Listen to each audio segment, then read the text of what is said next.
जय हिंद दोस्तों। मैं हूं मुक्तक सिंह राठौड़। और दोस्तों, एंशियंट हिस्ट्री के पार्ट सेकंड लेक्चर में मैं आपको वेलकम करता हूं। आज के हमारे लेक्चर में हम post modern period, Gupta age, post Gupta age और अर्ली राजपूत एज के बारे में बात करेंगे।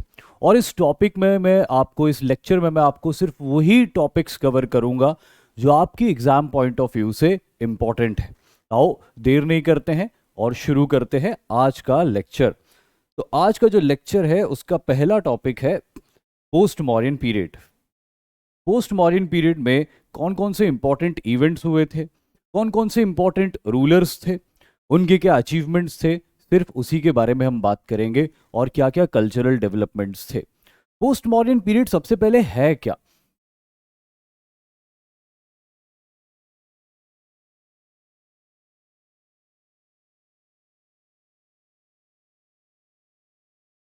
एक ऐसा दौर जब मौर्यन पीरियड का एंड हो गया था और गुप्ता पीरियड का शुरुआत हुई थी। इन दोनों के बीच का जो फेज है इंडियन हिस्ट्री का, उसको पोस्ट मॉडर्न एज कहा जाता है। और एक बहुत बड़ा एज है, बहुत लंबा दौर है। लगभग 185 बीसी से लेके 250 एडी के बीच में जो हिस्ट्री का फेज है इंडिया में, उसे पोस्ट मॉडर्न एज कहा जाता है। तो the age between the fall of Mauryan Empire and the rise of Gupta Empire is called as the post-Mauryan age।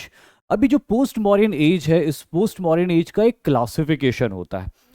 वो क्लासिफिकेशन क्या है, उसी क्लासिफिकेशन के हिसाब से हम इसको पढ़ेंगे। तो लिखते हैं हम क्लासिफिकेशन ऑफ पोस्ट-Mauryan एज। अब पोस्ट मॉडर्न एज की हिस्ट्री को हिस्टोरियंस दो पार्ट्स में क्लासिफाई करके स्टडी करते हैं। पहला क्लासिफिकेशन है इसका फॉरेन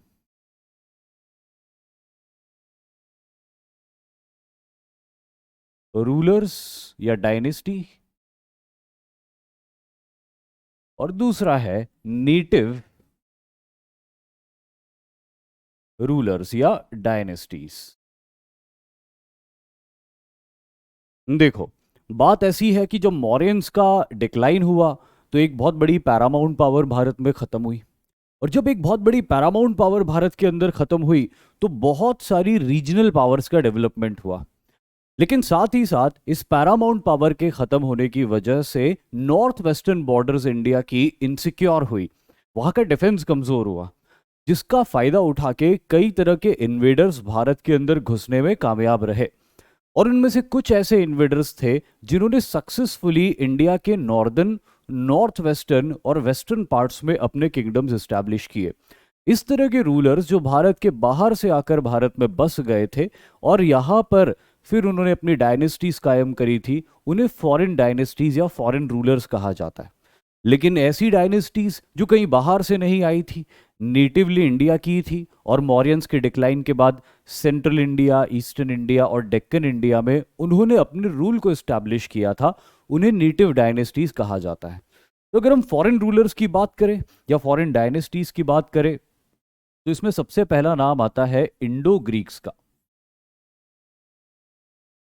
दूसरा नाम आता है सीथियंस का, जिन्हें शक भी कहते हैं, तीसरा नाम आता है पार्थियंस का, और चौथा नाम यहाँ पे आता है कुशाण्स का, जो कि एक बहुत इंपॉर्टेंट पावर थी और सारी फॉरेन डायनेस्टीज में सबसे स्ट्रॉन्ग थी। सबसे बड़ा एम्पायर इन कुशाणों ने ही कायम किया था। वही हम नेटिव डायनेस्टीज की बात करें तो इसमें सबसे पहले नाम आता है शुंग डायनेस्टी का। शुंग डायनेस्टी के बाद एक वीक डायनेस्टी आती है, पर क्योंकि वो एग्जिस्ट करती थी इसीलिए उसका नाम भी हम लिखेंगे, जिसे कण्व डायनेस्टी के नाम से जाना जाता है। और उसके बाद तीसरी इंपॉर्टेंट डायनेस्टी आती है यहां पे, जिसे कहा जाता है सातवाहन्स। जिस तरह से फॉरेन रूलर्स में कुषाण बहुत स्ट्रांग थे, उसी तरह नेटिव रूलर्स में सातवाहन सबसे स्ट्रांग थे। और फिर एक और माइनर डायनेस्टी होती जो कि कलिंग रीजन में रूल किया करती थी, जिसे छेदी डायनेस्टी के नाम से जाना जाता है। पोस्ट मॉडर्न पीरियड की हिस्ट्री इन्हीं 8 डायनेस्टीज की हिस्ट्री है। लेकिन हम इन 8 डायनेस्टीज के बारे में एक एक पॉइंट्स को नहीं पढ़ेंगे, क्योंकि वैसे भी ये क्रैश कोर्स है, और हम उसी एस्पेक्ट के ऊपर ध्यान रखेंगे जो aspect exam point of view से ज़्यादा इंपॉर्टेंट है।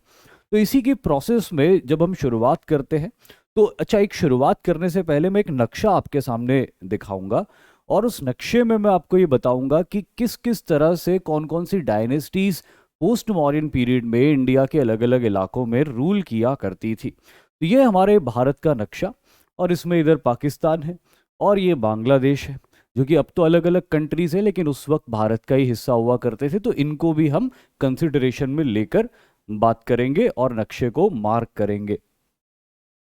जब मौर्यन एम्पायर था तब तो ऐसी बात थी कि पूरे इंडियन सबकॉन्टिनेंट में अफगानिस्तान से लेके आज के पाकिस्तान, आज के कश्मीर, आज के नॉर्दर्न इंडिया, आज के eastern India, central India, western India, Deccan India, south India, eastern India, सारे ही इलाकों में मौर्यंस का रूल था। ये जितने एरियाज मैंने मार्क किए रफली, ये वो टेरिटरी थी जहाँ पे मौर्यंस रूल किया करते थे। लेकिन एम्परर अशोक की डेथ के बाद मौर्यंस का बड़ा तेजी से डिक्लाइन होता है, और उस डिक्लाइन के बाद में इतनी बड़ी पैरामाउंट पावर भारत में नहीं आती। अलग अलग समय में अलग अलग पावर्स आती, लेकिन जो सबसे बड़ी पावर्स होती है जो एक साथ भारत के अलग अलग इलाके को रूल कर रही थी, उसके बारे में मैं आपको इस नक्शे में बताता हूँ। नॉर्थ वेस्टर्न फ्रंटियर्स और नॉर्दर्न इंडिया के इलाकों में जो पावर स्ट्रांगली रूल कर रही थी, दे वेयर द कुशान्स, जिनको मैं रेड कलर में मार्क कर रहा हूँ। आज का कश्मीर, आज का पाकिस्तानी हिस्से का पंजाब, आज के अफगानिस्तान के इलाके, हालांकि कुशाण पावर तो बहुत फार नॉर्थ अफगानिस्तान तक रूल करती थी, लेकिन नॉर्दर्न इंडिया में भी वो रूल करते थे, और उनका rule it reached as far as up to present day Pataliputra. आज के पाटलिपुत्र तक उनका रूल फैला हुआ था। वही हम डेक्कन में देखते हैं, तो डेक्कन के अंदर एक और बड़ी डायनेस्टी रूल करती है, और ये डायनेस्टी सातवाहन डायनेस्टी के नाम से जानी जाती है, जिन्होंने पेनिनसुलर इंडिया के एक बहुत बड़े पार्ट को डोमिनेट करके रूल करना शुरू कर दिया था। वहीं इन दोनों के बीच में हम देखते हैं कि एक और पावरफुल डायनेस्टी होती है जो वेस्टर्न इंडिया में रूल करती है। South Rajasthan, western Madhya Pradesh, central India, Gujarat, इन सारे इलाकों में जो डायनेस्टी रूल किया कर रही थी वो सातवाहन, वो सीथियंस की डायनेस्टी हुआ करती थी।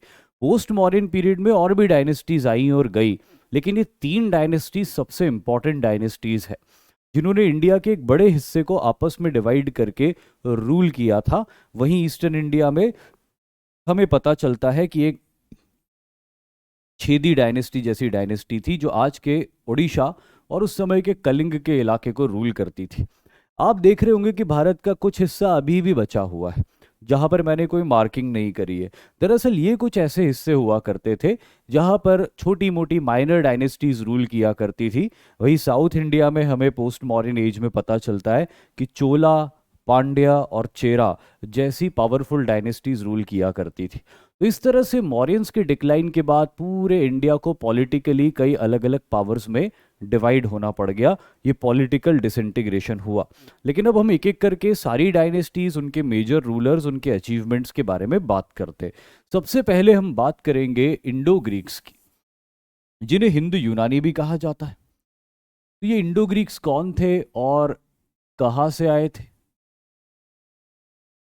सबसे पहले लिखते हैं founder of this dynasty was Demetrius. Demetrius नाम का रूलर इंडिया में इस डायनेस्टी का फाउंडेशन करता है। अब देखो, बात ऐसी है कि इंडो ग्रीक्स थे कौन। सबसे पहले तो ये बात करते हैं, ग्रीक्स के बारे में हमने सुना है कि अलेक्जेंडर द ग्रेट आया था भारत के अंदर इन्वेजन करने के लिए। हालांकि उसकी आर्मी ने म्यूटिनी कर दी, जिसके बाद उसको वापस जाना पड़ा। लेकिन यहाँ पे इंपॉर्टेंट बात यह है कि अलेक्जेंडर द ग्रेट तो वापस चला गया था, लेकिन उसके बहुत सारे कमांडर्स और उनके सोल्जर्स आज के नॉर्थ वेस्टर्न इंडियन सबकॉन्टिनेंट में रह गए थे, गवर्नर्स की तरह या मिलिट्री गवर्नर्स की तरह। लेकिन चंद्रगुप्त मौर्य ने सेल्यूकस निकाटोर जैसे इनके कमांडर को डिफीट करके पुश कर दिया था वापस अफगानिस्तान के इलाके में। अफगानिस्तान को ये ग्रीक्स बैक्ट्रिया कहा करते थे, और इसीलिए वो ग्रीक्स जो अफगानिस्तान में बसे रह गए अलेक्जेंडर के जाने के बाद भी, उन्हें बैक्ट्रियन ग्रीक्स कहा गया। लेकिन इन्हीं बैक्ट्रियन ग्रीक्स की एक ब्रांच जब इंडिया के अंदर आके पंजाब के इलाके में अपना सेटलमेंट करती है, तो उन बैक्ट्रियन ग्रीक्स को नाम दिया जाता है इंडो ग्रीक्स, क्योंकि अब वो इंडियनाइज हो चुके थे, इंडिया में रह रहे थे, भारत के लोगों के साथ घुलने मिलने लग गए थे। इसीलिए वो प्योरली ग्रीक्स नहीं रह गए थे, अफगानिस्तान से निकल के भारत आ गए थे, इसलिए बैक्ट्रियन ग्रीक्स भी नहीं रह गए थे। तो अब वो क्या कहलाए थे? इंडो ग्रीक्स कहलाए थे, जिनका फाउंडेशन भारत में डेमेट्रियस नाम के रूलर ने किया था। लेकिन हम सारे रूलर्स की बात नहीं करेंगे, कुल मिला के 30 रूलर्स आए थे इंडो ग्रीक्स के। इंडो ग्रीक डायनेस्टी जिस इलाके में रूल करती थी, वो इलाका यहां पे हम मार्क करते हैं ब्लू कलर से। आज के नॉर्थ पाकिस्तान के इलाके, आज के पंजाब के इलाके, आज के वेस्टर्न कश्मीर के इलाके, नॉर्दर्न इंडिया के इलाके, ईस्टर्न राजस्थान के इलाके और नॉर्थ सेंट्रल इंडिया तक के इलाके, कुछ इस तरह से इंडो ग्रीक्स का एम्पायर भारत के अंदर फैला हुआ था। अब जैसे कि मैंने कहा कि 30 रूलर्स आए थे इस डायनेस्टी के अंदर, तो जाहिर है कि 30 के 30 रूलर्स की तो हम बात करेंगे ही नहीं, एग्जाम पॉइंट ऑफ व्यू से कोई पढ़ता भी नहीं उनको। लेकिन इनका जो ग्रेटेस्ट रूलर था उसके बारे में हम बात करेंगे। द ग्रेटेस्ट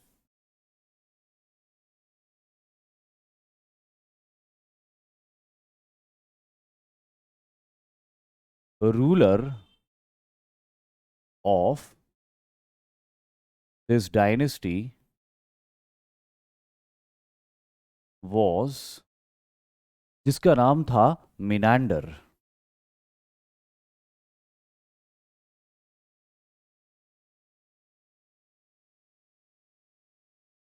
अभी जो मिनांडर था, इसको इंडो ग्रीक डायनेस्टी का ग्रेटेस्ट रूलर क्यों माना गया? देखो, एक तो ये बात है कि इसके दौर में किंगडम बहुत फैला हुआ था, लेकिन उससे भी ज़्यादा इंपॉर्टेंट बात यह है कि मिनांडर का एक बड़ा ही इंपॉर्टेंट कल्चरल डेवलपमेंट हुआ था, और वो था एम्ब्रेसिंग ऑफ बुद्धिज्म। ये ग्रीक्स थे, इनका अपना एक अलग कल्चर था, अपना एक अलग रिलीजन ये फॉलो करते थे, और अपने एक अलग इनकी ट्रेडिशंस और तौर तरीके हुआ करते थे। लेकिन जैसे जैसे ये भारत के अंदर आ रहे थे, तो भारत के लोगों में घुल मिल रहे थे। मेनांडर का एक बड़ा इंटरेस्टिंग किस्सा होता है जो हमको एक लिटरेचर में पता चलता है। दरअसल बात ऐसी होती है कि मेनांडर के किंगडम में एक बहुत बड़े बुद्धिस्ट मॉन्क होते हैं, जिनका नाम नागसेन होता है।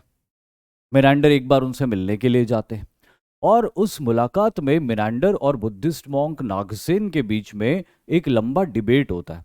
और उस लंबे डिबेट का नतीजा ये होता है कि मिनांडर बुद्धिज्म को एम्ब्रेस कर लेते हैं, बुद्धिज्म की शरण में आ जाते हैं, और मिनांडर बन जाते हैं मिलिंद, यानी कि complete Indianisation of a foreign ruler. और इसीलिए क्योंकि मिलिंद ने हिंसा की राह को छोड़कर अहिंसा की राह को अपनाया, इसीलिए उन्हें इंडो ग्रीक डायनेस्टी का ग्रेटेस्ट रूलर माना जाता है। तो he embraced Buddhism under the influence of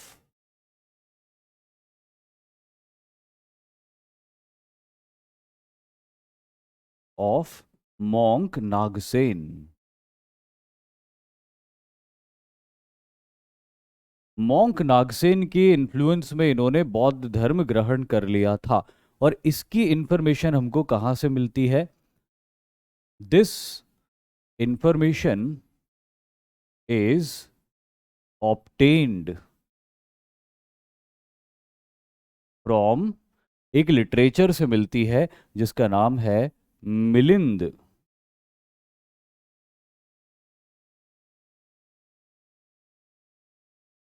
Pali language में लिखा हुआ ये बुद्धिस्ट लिटरेचर उस कहानी, उस डिबेट को बताता है जो मिलिंद और नागसेन के बीच में हुआ था, जिसमें मिलिंद के सवाल थे, मिलिंद के क्वेश्चंस थे, रिलीजन को लेके, स्पिरिचुअलिटी को लेके, लाइफ को लेके, और नागसेन के जवाब थे। और नागसेन के जवाबों ने मिनांडर को इतना कन्विंस किया कि वो मिलिंद बन गया। तो ये मिलिंद पन्हो जो कि पाली लैंग्वेज का वर्ड है और एक लिटरेचर भी है, इसका मतलब ही होता है क्वेश्चंस ऑफ मिलिंद, मिलिंद के प्रश्न और नागसेन के उत्तर। और मिलिंद बन गए बुद्धिस्ट और इनका हो गया इंडियनाइजेशन।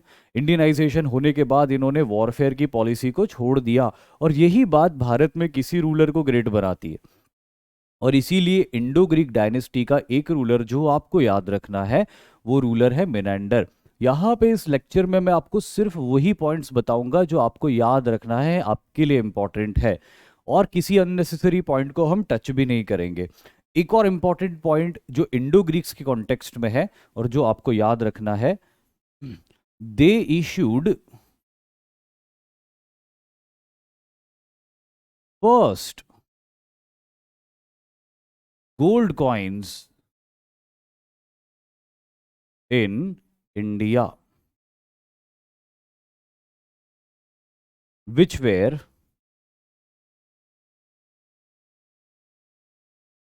molded coins. कैसे सिक्के थे ये? They were completely moulded coins. Moulded coins का मतलब होता है सांचे में ढले हुए सिक्के।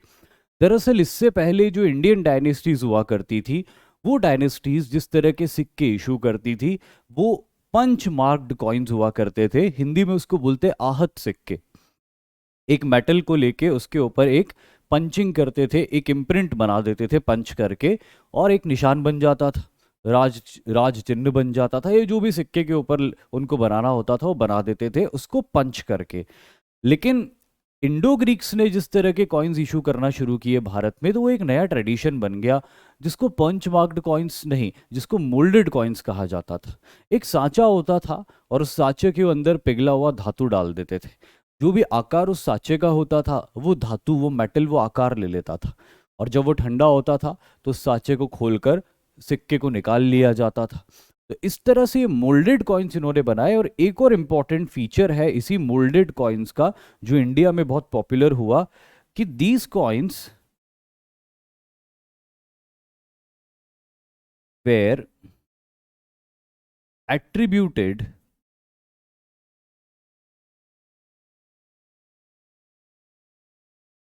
To their kings. ये जो सिक्के होते थे ना, ये पूरी तरह उन सिक्कों को बनाने वाले राजाओं को समर्पित होते थे। यानी कि सिक्के के ऊपर राजा की इमेज होती थी, सिक्के के ऊपर राजा का टाइटल होता था, टाइमलाइन होता था, उसका कोई अचीवमेंट होता था या उसका नाम लिखा हुआ होता था, जिसको न्यूमिस्मैटिक्स बोलते हैं, स्टडी ऑफ कॉइन। ये स्टडी ऑफ कॉइन में इस तरह के सिक्के बहुत हेल्पफुल होते थे क्योंकि बहुत सारी इंफॉर्मेशन वो प्रोवाइड किया करते थे।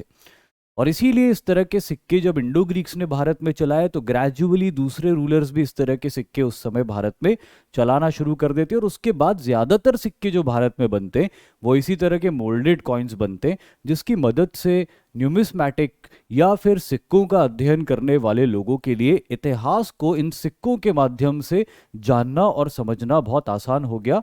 और इसीलिए ये भी एक इम्पॉर्टेंट फीचर है इंडो ग्रीक्स का भारत के अंदर। अब इंडो ग्रीक डायनेस्टी के बाद में हम बात करेंगे अगली डायनेस्टी की, और वो डायनेस्टी है सीथियंस।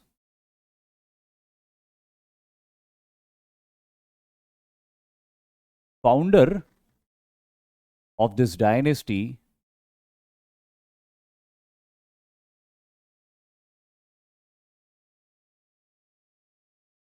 was मोगा और मेयस। तो अलग अलग नामों से जाना जाता है इसके फाउंडर को। अच्छा, सीथियंस कौन थे और कहाँ से आए थे? इंडो ग्रीक्स के बारे में तो हमने बात करी।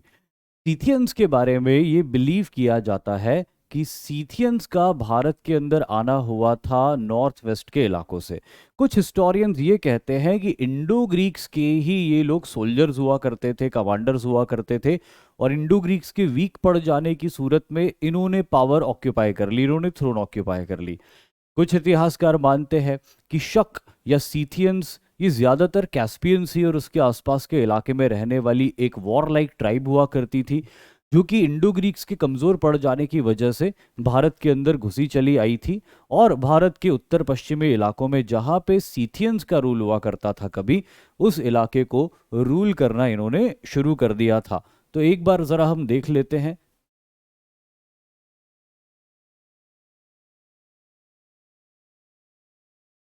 सीथियंस के बारे में। तो सीथियंस का जो इलाका था, किस इलाके में सीथियंस ने रूल किया था, चलो उसके बारे में भी बाद में बात करेंगे। लेकिन एक चीज़ और यहाँ पे हम बात करते हैं कि देखो सीथियंस आ गए भारत में, चाहे वो इंडो ग्रीक्स के कमांडर्स थे या वो कहीं बाहर से आके बस गए थे भारत के अंदर, और इंडो ग्रीक्स की कमज़ोर होती ताकत को उन्होंने उस पॉलिटिकल वैक्यूम को भर दिया था। लेकिन सीथियंस की इंपॉर्टेंट रूलर्स कौन से रहे थे, उनके अचीवमेंट कौन से रहे थे, उसको अगर हम देखें तो एक चीज अगर आप किताबों को पढ़ोगे तो आपको पता चलेगा कि सीथियंस की कोई एक ब्रांच नहीं थी, भारत में कई ब्रांचेस थी। नॉर्थ वेस्टर्न इंडिया में भी उनकी ब्रांच थी, नॉर्दर्न इंडिया में भी उनकी ब्रांच थी, वेस्टर्न इंडिया में भी उनकी ब्रांच थी। लेकिन जो उनकी सबसे स्ट्रॉन्गेस्ट ब्रांच थी, जिसके बारे में पढ़ा जाता है, पढ़ा तो देखो पढ़ने वाला तो सभी पढ़ता है, लेकिन एग्जाम पॉइंट ऑफ व्यू से जिसके बारे में पढ़ा जाता है उसे कहा जाता है वेस्टर्न सीथियंस। तो यहीं से अपन शुरू करेंगे। The strongest branch of Scythians was Western Scythians,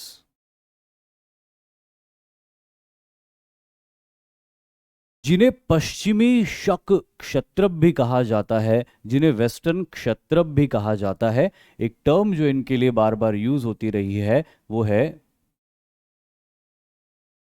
क्षत्रप।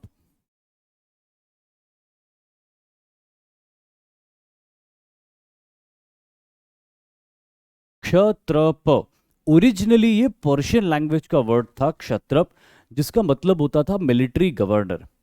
ये सिस्टम अलेक्जेंडर इंडिया में लेके आया था, जिसमें अलेक्जेंडर अपने जीते हुए इलाके में खुद रूल ना करते हुए अपने किसी मिलिट्री कमांडर को वहां का गवर्नर अपॉइंट कर देता था। इस तरह के सिस्टम को वो क्षत्रपी या क्षत्रप सिस्टम कहते थे। जब सीथियंस अपने नाम के आगे क्षत्रप लगाते हैं तो इससे ये प्रतीत होता है कि वो किसी के मिलिट्री कमांडर थे और रूल कर रहे थे, गवर्न कर रहे थे। इसीलिए कई हिस्टोरियंस ये मानते हैं कि ओरिजिनली इंडो ग्रीक्स के मिलिट्री कमांडर्स हुआ करते थे और क्षत्रप कहलाते थे। इसीलिए इनकी डायनेस्टीज भी क्षत्रपी कहलाती थी। और जो स्ट्रॉन्गेस्ट इंडो ग्रीक्स होते हैं वो वेस्टर्न सीथियंस या वेस्टर्न क्षत्रप के नाम से या पश्चिमी शक क्षत्रप के नाम से जाने जाते थे। अब वेस्टर्न सीथियंस की हम बात करें तो वेस्टर्न सीथियंस के अंदर हमको दो डायनेस्टीज देखने को मिलती है। जरा देखिए दो डायनेस्टीज कौन सी थी।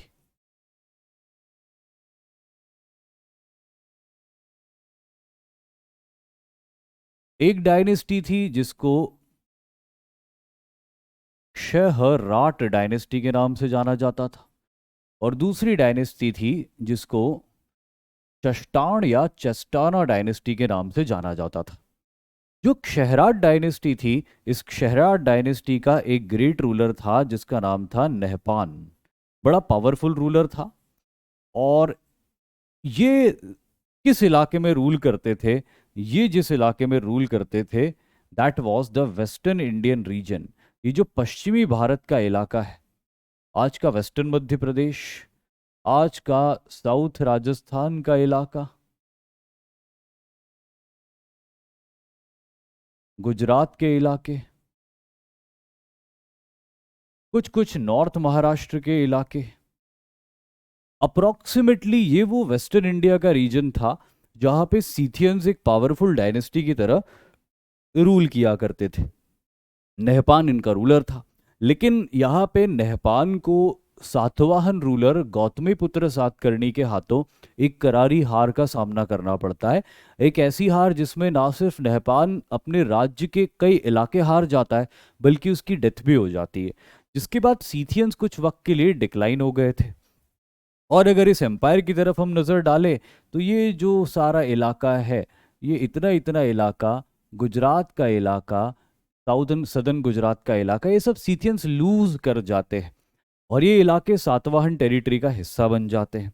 लेकिन तभी एक और रूलर राइज होता है इस डायनेस्टी के अंदर बचे हुए इलाकों में, जिसका नाम चष्टान या चस्टाना होता है। इसी चस्टाना डायनेस्टी के अंदर आगे चल के एक रूलर आता है, जिस रूलर का नाम होता है रुद्रदमन।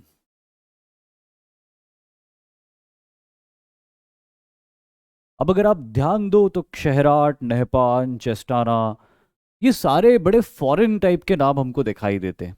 लेकिन जैसे हम ये नाम देखते हैं रुद्र दमन, तो ये काफी इंडियन नाम हमको दिखाई देता है, जिससे समझ में आ रहा है हमको कि ग्रेजुअली सीथियंस का भी इंडियनाइजेशन हो रहा है। और ये रुद्र दमन सीथियंस के किंगडम को दोबारा स्ट्रांग बनाता है, सातवाहन से मिली हुई हार का बदला लेता है, खोए हुए इलाकों को दोबारा जीतता है, और सीथियंस को वेस्टर्न इंडिया में कई सौ सालों तक एक मजबूत पावर बना के स्टैब्लिश कर देता है। वो खुद तो रूल नहीं करता कई सौ सालों तक, लेकिन वो इतना कंसोलिडेटेड किंगडम बना लेता है कि वो उसके मरने के भी कई सौ सालों बाद तक चलता रहता है। और इस तरह रुद्रदमन बहुत इंपॉर्टेंट रूलर बन जाता है इस सीथियन डायनेस्टी का। तो रुद्रदमन के बारे में हम बात करते हैं।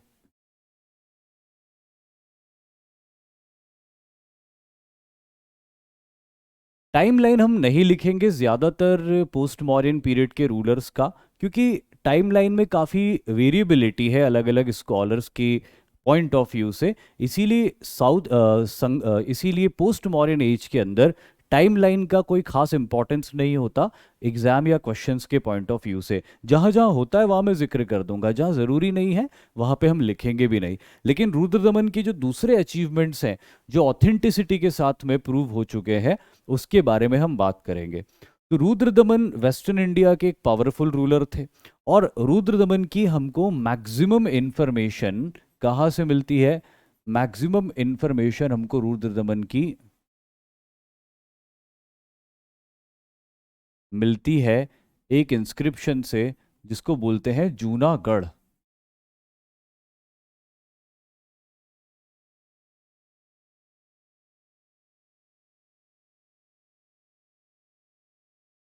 जिसको Junagadh rock inscription, originally Junagadh rock inscription, जो कि गुजरात के जूनागढ़ में सिचुएटेड है। ये 14 मेजर रॉक एडिक्ट्स में से एक था एम्परर अशोक का। लेकिन इसी रॉक एडिक्ट के ऊपर जो और भी ज्यादा स्पेस थी, उस स्पेस के ऊपर रुद्रदमन ने अपने अभिलेख भी लिखवाए थे, अपने इंस्क्रिप्शंस भी बनवाए थे। और यही इंस्क्रिप्शन सोर्स है रुद्रदमन की इंफॉर्मेशन का। अब इस इंस्क्रिप्शन के बेसिस पे क्या क्या पता चलता है रुद्रदमन के बारे में? सबसे पहले पता चलता है कि his capital was at Ujjain. इनकी राजधानी कहाँ पे हुआ करती थी? उज्जैन में हुआ करती थी। और क्या पता चलता है इनके बारे में? ही डिफीटेड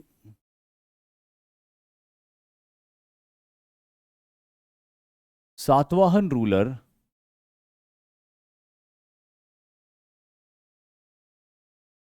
वशिष्ठिपुत्र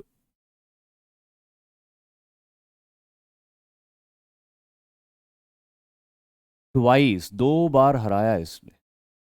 लेकिन ये भी लिखा हुआ है कि दो बार हराने के बाद भी उसने वशिष्ठिपुत्र की जान बख्श दी, वशिष्ठिपुत्र पुलमावी की जान को बख्श दिया, क्योंकि वो उसका रिलेटिव था।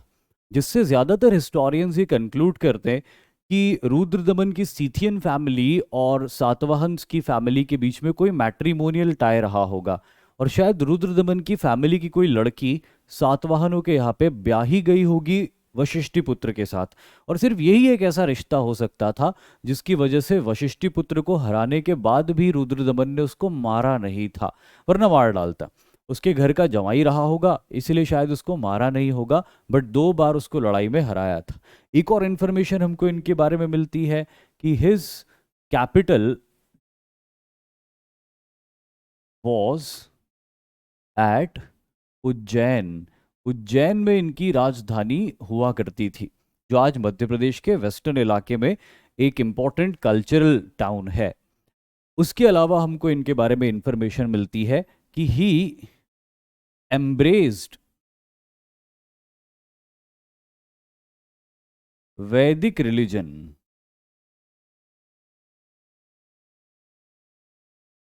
आफ्टर मैरिज विथ अ वैदिक गर्ल,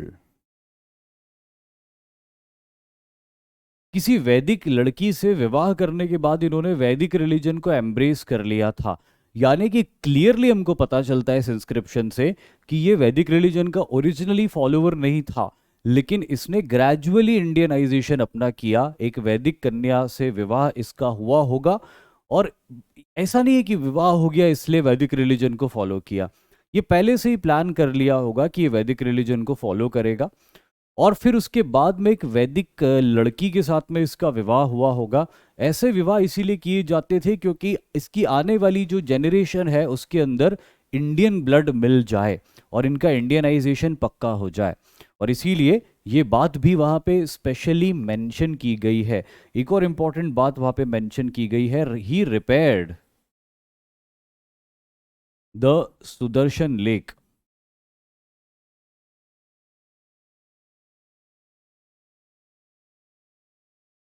जूनागढ़ के पास में एक बहुत बड़ी झील थी जिसे सुदर्शन झील कहा जाता था।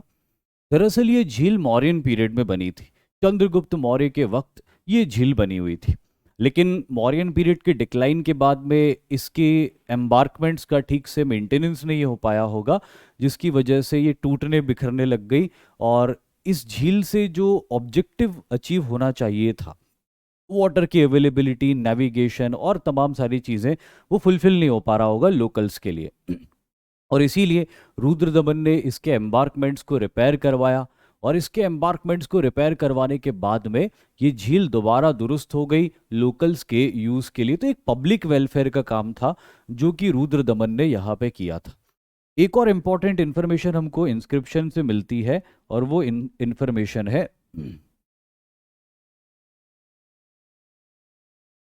दिस इंस्क्रिप्शन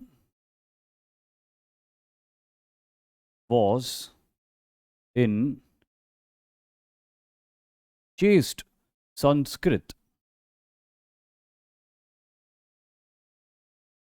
पूरी तरह से संस्कृत में लिखी हुई भारत की पहली इंस्क्रिप्शन है ये। वैसे तो शुंग एज में, जिसके बारे में हम बात करेंगे भी आगे, उसमें हमको एक इंस्क्रिप्शन मिलती है जिसमें संस्कृत का यूज किया हुआ है, लेकिन संस्कृत में पूरी तरह से नहीं लिखी वो इंस्क्रिप्शन। ऐसी इंस्क्रिप्शन जो पूरी तरह से संस्कृत में लिखी हुई है, ये भारत की पहली इंस्क्रिप्शन है। और इससे क्लियरली पता चलता हमको कि रुद्र दमन ने संस्कृत लैंग्वेज को पैटर्नाइज किया था, क्योंकि इंस्क्रिप्शन सरकारी भाषाओं में बनाए जाते थे। जो ऑफिशियल लैंग्वेज होती थी गवर्नमेंट की, उसी में इंस्क्रिप्शंस बनते थे। और क्योंकि इनका ये इंस्क्रिप्शन संस्कृत में बना, मतलब इनकी ऑफिशियल लैंग्वेज क्या होती थी? इनकी ऑफिशियल लैंग्वेज संस्कृत होती थी। और इसका मतलब ये है कि ये वैदिक रिलीजन को फॉलो कर रहे हैं, संस्कृत को बढ़ावा दे रहे हैं। यानी कि कंप्लीट इंडियनाइजेशन इस रूलर का हो चुका था। काफ़ी स्ट्रॉन्ग रूलर था, अपने स्ट्रॉन्ग कंटेंडर्स, अपने स्ट्रॉन्ग कॉम्पिटिटर को इसने डिफीट किया था। वो भी एक बार नहीं, दो बार पब्लिक वेलफेयर के काम करवाए थे। उज्जैन में इनकी राजधानी हुआ करती थी। ये सारी बातें रुद्रदमन को उस समय का एक बहुत खास रूलर बनाती है, और रुद्रदमन ने इस टेरिटरी को बहुत आगे तक फैला दिया था। रुद्रदमन ने इस टेरिटरी में वो सारे इलाके एक तो वापस जीत लिए थे जो कि लूज हो गए थे खेहराट डायनेस्टी के दौर में। साउथ राजस्थान के इलाके, गुजरात के सारे इलाके रुद्रदमन के कंट्रोल में आ चुके थे, और रुद्रदमन ने गुजरात के इलाकों को कंट्रोल करने के साथ साथ ही आज के पाकिस्तान के सिंध तक के इलाकों में अपने रूल को स्टैब्लिश कर लिया था। तो अब यहाँ पे आप क्लियरली देख सकते हो कि किस तरह से ये सीथियन पावर यहाँ पे एक डोमिनेंट पावर बन के रहती है। 395 एडी, ये बात लगभग 120 एडी 150 एडी के आसपास की बात है, जब रुद्रदमन रूल कर रहा था। 395 एडी तक सीथियंस इस इलाके में मजबूती से डोमिनेट करके रहते हैं। इनको हराने के लिए गुप्त एम्पायर के सबसे प्रतापी राजा, जिनका नाम चंद्रगुप्त विक्रमादित्य था, उनको आना पड़ता है, और 395 एडी में चंद्रगुप्त विक्रमादित्य इस इलाके से सीथियंस के रूल को खत्म करते। तो आप देखिए कि 120 ईडी से पहले से ही सीथियंस इस इलाके में रूल कर रहे हैं। और 395 एडी तक ये लोग यहाँ पे रूल करते हैं, तो बहुत ही गहरी छाप छोड़ के जाते हैं सीथियंस इस इलाके में, जो कि वेस्टर्न इंडिया का इलाका था, और रुद्र दमन उसके अंदर बहुत इंपॉर्टेंट रोल प्ले करता है। अब इसके बाद में सीथियंस के बाद एक और इंपॉर्टेंट डायनेस्टी आती है। एक तो पार्थियन डायनेस्टी आती है जिसके कोई खास क्वेश्चंस नहीं पूछे जाते, तो उसको हम स्किप करेंगे और आगे बढ़ेंगे अगली फॉरेन डायनेस्टी की तरफ, जो है जो कुषाण्स के नाम से जाने जाते हैं, जिन्हें कुषाण कहा जाता है। दरअसल कुषाण सेंट्रल एशिया के रहने वाले थे, और एक बहुत बड़ी ट्राइब थी यूची ट्राइब। इस यूची ट्राइब की कुशैंग ब्रांच एक हुआ करती थी। उस कुशैंग ब्रांच को पुश किया गया देखो, सेंट्रल एशिया के अंदर भी बहुत सारे वॉरलॉर्ड्स होते थे, आपस में लड़ाइयाँ चलती रहती थी। तो उसी लड़ाई के प्रोसेस में यूची ट्राइब, जो कि सेंट्रल एशिया के इलाके में रहती थी, उसकी एक ब्रांच थी कुशैंग। उस कुशैंग ब्रांच को अफगानिस्तान के इलाकों में आके सेटल होना पड़ा, और इन्हीं के डिसेंडेंट्स जब भारत में आके अपने किंगडम को इस्टेब्लिश करते, तो इन्हें भारत में कुशैंग नहीं कुषाण कहा जाता है। तो भारत में बन जाते हैं कुषाण, और हम इनको कुषाणों के नाम से ही जानते और पढ़ते हैं। तो कुषाणों की अगर हम बात करें, तो इनका जो फाउंडर हुआ करता था, ही वॉज कुजुल कटफिसिस।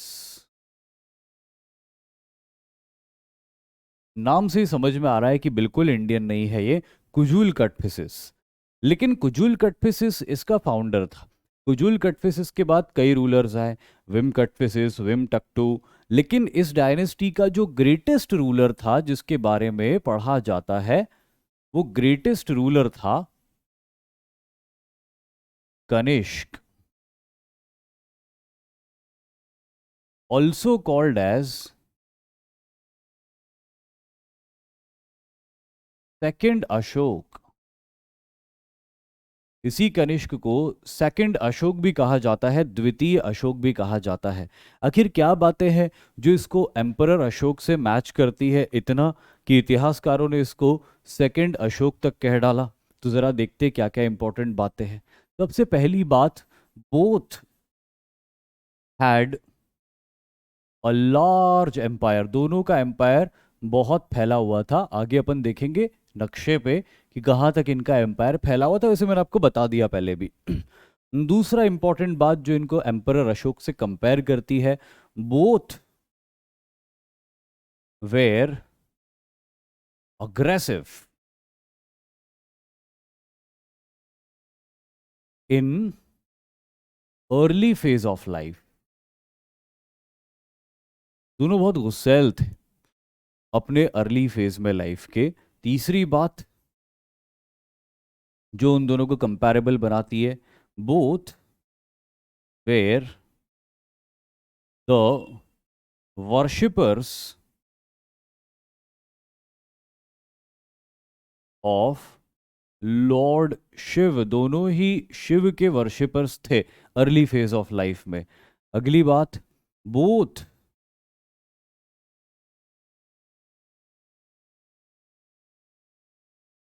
फॉलोड, या फॉलोड नहीं, embraced Buddhism.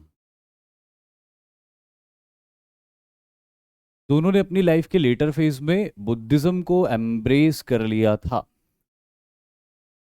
Both organised Buddhist councils. ये जो बुद्धिस्ट काउंसिल्स होती थी, ये बड़ी मीटिंग की तरह होती थी, जिसमें बड़े बड़े बुद्धिस्ट स्कॉलर्स मिला करते थे और किसी मुद्दे के ऊपर बात किया करते थे। कई बुद्धिस्ट काउंसिल्स हुई थी। अशोक ने भी एक बुद्धिस्ट काउंसिल करवाई थी, हेल्ड करवाई थी पाटलिपुत्र में, और कनिष्क ने भी एक बुद्धिस्ट काउंसिल ऑर्गेनाइज करवाई थी, जो इन्होंने ऑर्गेनाइज करवाई थी कुंडलवन कश्मीर में। जिसके बाद ही ये तय हुआ था कि बौद्ध धर्म दो पार्ट में डिवाइड हो गया था, महायान और हीनयान, जिसके बारे में आगे अपन बात करेंगे। तो और एक और इंपॉर्टेंट चीज जो दोनों के लिए कंपैरेबल है, वो ये है कि both spread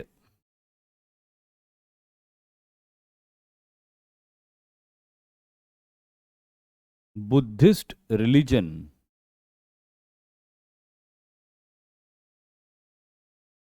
in other countries.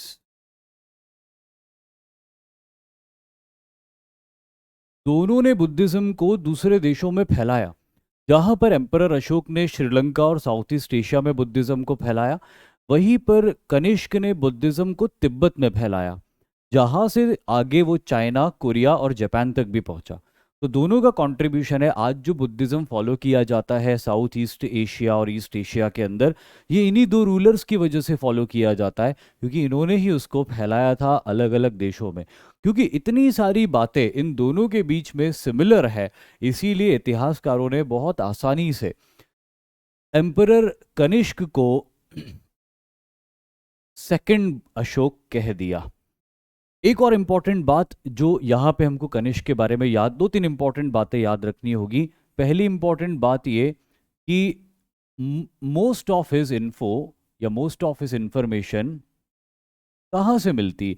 In fact पूरे कुषाणों के बारे में जो ज्यादातर इंफॉर्मेशन हमको मिलती है, वो मिलती है एक इंस्क्रिप्शन से। वैसे बुद्धिस्ट लिटरेचर्स में भी इनका काफी जिक्र है, लेकिन एक इंपॉर्टेंट सोर्स ऑफ इंफॉर्मेशन कुषाणों का और कनिष्क का भी जो है, वो है राबा तक इंस्क्रिप्शन।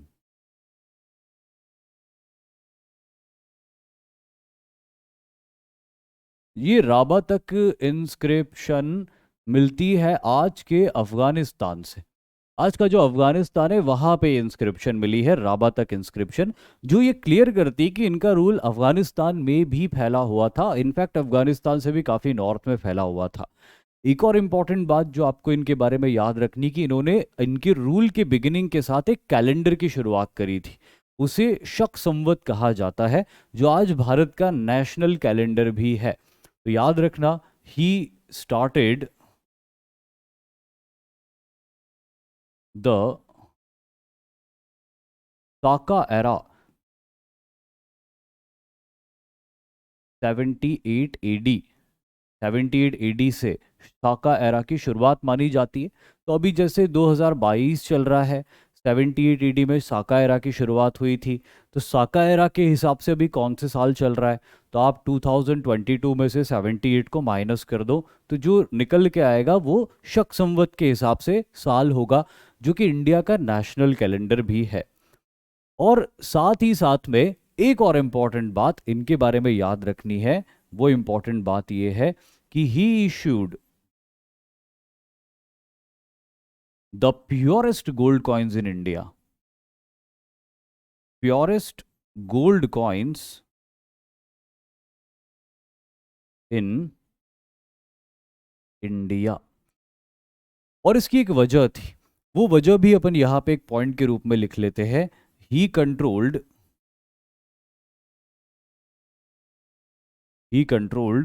The silk route. देखिए, सिल्क रूट एक ऐसा रूट था जो चाइना से लेकर रोम तक का एक लंबा रास्ता था, जिसमें रोमन ट्रेडर्स चाइना आके सिल्क खरीद के ले जाते थे यूरोपियन वर्ल्ड में, उसको सेल करके बहुत पैसे कमाते थे। तो वो जो रास्ता जिस पे ये रोमन ट्रेडर्स आते जाते थे चाइना से, उसे सिल्क रूट बोलते थे। सिल्क रूट का एक बहुत इंपॉर्टेंट हिस्सा एम्परर कनिष्क की टेरिटरी से होके निकलता था, अफगानिस्तान और कश्मीर के इलाकों से होके निकलता था। यहाँ पे आने वाले व्यापारियों से टैक्स वसूल किया जाता था, जिसके बदले में उनको खतरनाक ट्राइब्स से प्रोटेक्शन दिया जाता था। और ये टैक्स जो गोल्ड के फॉर्म्स में मिलता था एम्परर कनिष्क को, जिसकी वजह से इनके पास गोल्ड का बहुत अच्छा डिपॉजिट हो गया होगा। और शायद यही वजह है कि इन्होंने भारत में सबसे शुद्ध सोने के सिक्कों को इशू किया था। यहाँ पे हम महायान और हीनयान के बारे में भी बात कर लेंगे, क्योंकि कनिष्क के दौर में ही डिवीजन हुआ था। तो यहाँ लिखते हैं महायान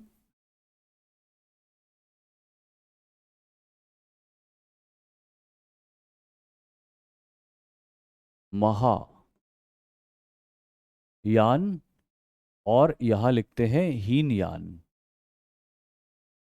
महा मतलब ग्रेट, यान मतलब व्हीकल, हीन मतलब इंफीरियर, यान मतलब व्हीकल। यानी कि जो नाम था महायान और हीनयान, ये सुपीरियर और इन्फीरियर व्हीकल के नाम थे। और यहाँ पे व्हीकल का मतलब कोई मैं गाड़ी से बात नहीं कर रहा हूँ कि ये गाड़ी या वो गाड़ी। दरअसल हुआ ये कि जो नॉर्थ वेस्टर्न इंडिया था वहाँ पे जो बुद्धिज़्म को फॉलो किया जा रहा था वो थोड़ा अलग तरीके से फॉलो किया जा रहा था। इस तरह से फॉलो किया जा रहा था नॉर्थ वेस्ट में बुद्धिज़्म को कि images of Buddha were made. Lord Buddha की इमेजेस बन रही थी। लॉर्ड बुद्ध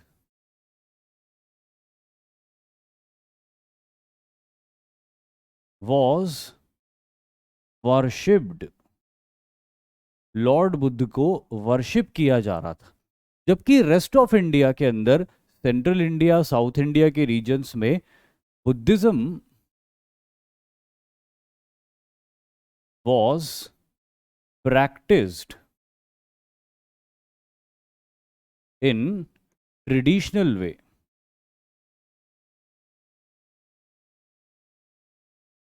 एक ट्रेडिशनल तरीके से बुद्धिज्म को प्रैक्टिस किया जा रहा था। तो इस बात को लेकर जितने भी बुद्धिस्ट स्कॉलर्स थे उनके बीच में डिबेट हो गया।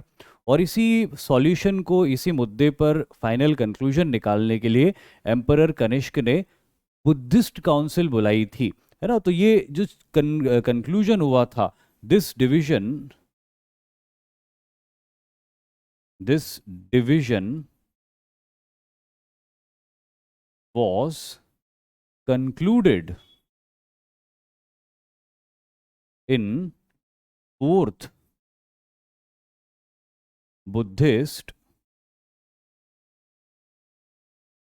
काउंसिल। चौथी बुद्धिस्ट काउंसिल में जब सारे भारत के बुद्धिस्ट स्कॉलर्स मिले कि भाई बुद्ध को किस तरह से, बुद्धिज्म को किस तरह से फॉलो किया जाए, तो काफ़ी डिबेट के बाद में ये निष्कर्ष निकला कि बुद्धिज्म को जिसको जो जैसे फॉलो करना है वैसे करे। और फॉलो करने वालों के तरीके के हिसाब से बुद्धिज्म दो नामों से जाना जाएगा, महायान बुद्धिज्म और हीनयान बुद्धिज्म। महायान वालों ने कहा कि देखो, हमारा तरीका जो बुद्ध की इमेजेस बनाने का है, उनको वर्शिप करने का है देवता मान के, इससे बुद्धिज्म को दुनिया में पॉपुलैरिटी ज़्यादा मिलेगी, प्रचार प्रसार ज़्यादा मिलेगा, बुद्धिज्म ज़्यादा फैलेगा। लेकिन रेस्ट ऑफ इंडिया के बुद्धिस्ट मॉन्क्स का ये कहना था कि चाहे प्रचार प्रसार मिले या ना मिले, हमको बुद्धिज्म को वैसे ही फॉलो करना चाहिए जैसा कि हमें बताया गया है। तो इन लोगों ने इन लोगों को कहा कि तुम्हारा तरीका हीन है, इससे बुद्धिज्म फैलेगा नहीं, हमारा तरीका ग्रेट है, इससे बुद्धिज्म फैलेगा। और इन्होंने इनको नाम दिया हीन, कि तुम लोग इन्फीरियर हो, तुम्हारा तरीका इन्फीरियर है, और ये नाम पड़ गया हीनयान। तो ये इन्होंने इनको नाम दिया था हीनयान, बट ये हीनयान ओरिजिनली तो नाम नहीं था, ये तो दिया हुआ नाम था। तो वो जो ट्रेडिशनल बुद्धिज्म फॉलो होता था उसको थेरावदा कहा जाता था। इसे थेरावदा बुद्धिज्म के नाम से भी जाना जाता था ओरिजिनली, बट महायान वालों ने इसको नाम दिया हीनयान, और अपने तौर तरीके को बुद्धिज्म को फॉलो करने के ग्रेट माना कि इससे बुद्धिज्म को ज़्यादा फैलाव मिलेगा। और ये डिवीजन हो गया फोर्थ बुद्धिस्ट काउंसिल में, जो कुंडल वन कश्मीर के अंदर आयोजित हुई थी। तो इसी के साथ में कनिष्क के बारे में हमने बात करी, हमने सीथियंस के बारे में बात करी, और साथ ही साथ हमने इंडो ग्रीक्स के बारे में भी बात करी। लेकिन एक बार जरा देख लेते हैं कि कनिष्क का एम्पायर कहाँ से कहाँ तक फैला हुआ था। तो कनिष्क के एम्पायर को येलो कलर से डिनोट करते हुए मैं यहाँ से मार्क करना शुरू करूँगा, क्योंकि इनका एम्पायर अफगानिस्तान में भी फैला हुआ था, और अफगानिस्तान से फर्दर नॉर्थ में सेंट्रल एशिया तक फैला हुआ था। सारे कश्मीर के इलाके भी इनके एम्पायर का हिस्सा हुआ करते थे। और इस तरह से इनका एम्पायर भारत में आगे बढ़ते हुए पहुंचता था बिल्कुल नॉर्थ सेंट्रल इंडिया तक। और नॉर्थ सेंट्रल इंडिया से ये सेंट्रल या वेस्टर्न इंडिया की तरफ मुड़ने की बजाय ईस्टर्न इंडिया की तरफ चला जाता था।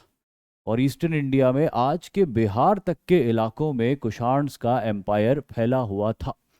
इतना बड़ा एम्पायर था इनका, और इंडिया से बाहर भी निकला हुआ एम्पायर था, कि इनकी दो कैपिटल्स हुआ करती थी। पहली कैपिटल इनकी हुआ करती थी,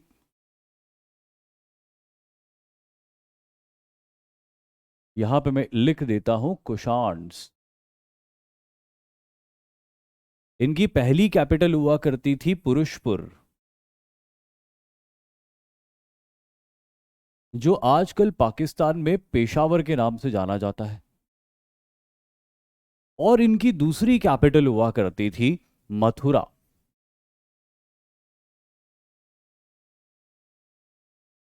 जो आज भी मथुरा के नाम से जानी जाती है नॉर्दर्न इंडिया के अंदर। तो ये दो राजधानियां इनकी हुआ करती थी, जिससे ये इतने बड़े एम्पायर को रूल किया करते थे। तो ये तो रही बात कुषाणों की, लेकिन कुछ पावरफुल नेटिव डायनेस्टीज भी थी जो भारत के इलाकों में रूल करती थी। और उन्हीं पावरफुल नेटिव डायनेस्टी में से एक डायनेस्टी थी जिसे शुंग डायनेस्टी के नाम से जाना जाता है। जब इंडो ग्रीक्स रूल कर रहे थे नॉर्थ वेस्टर्न इंडिया में, यही वो वक्त था जब Shunga dynasty eastern India, central India और नॉर्थ सेंट्रल इंडिया के इलाके में रूल कर रही थी। इसके फाउंडर ही इसके ग्रेटेस्ट रूलर थे, जिनका नाम था पुष्यमित्र शुंग।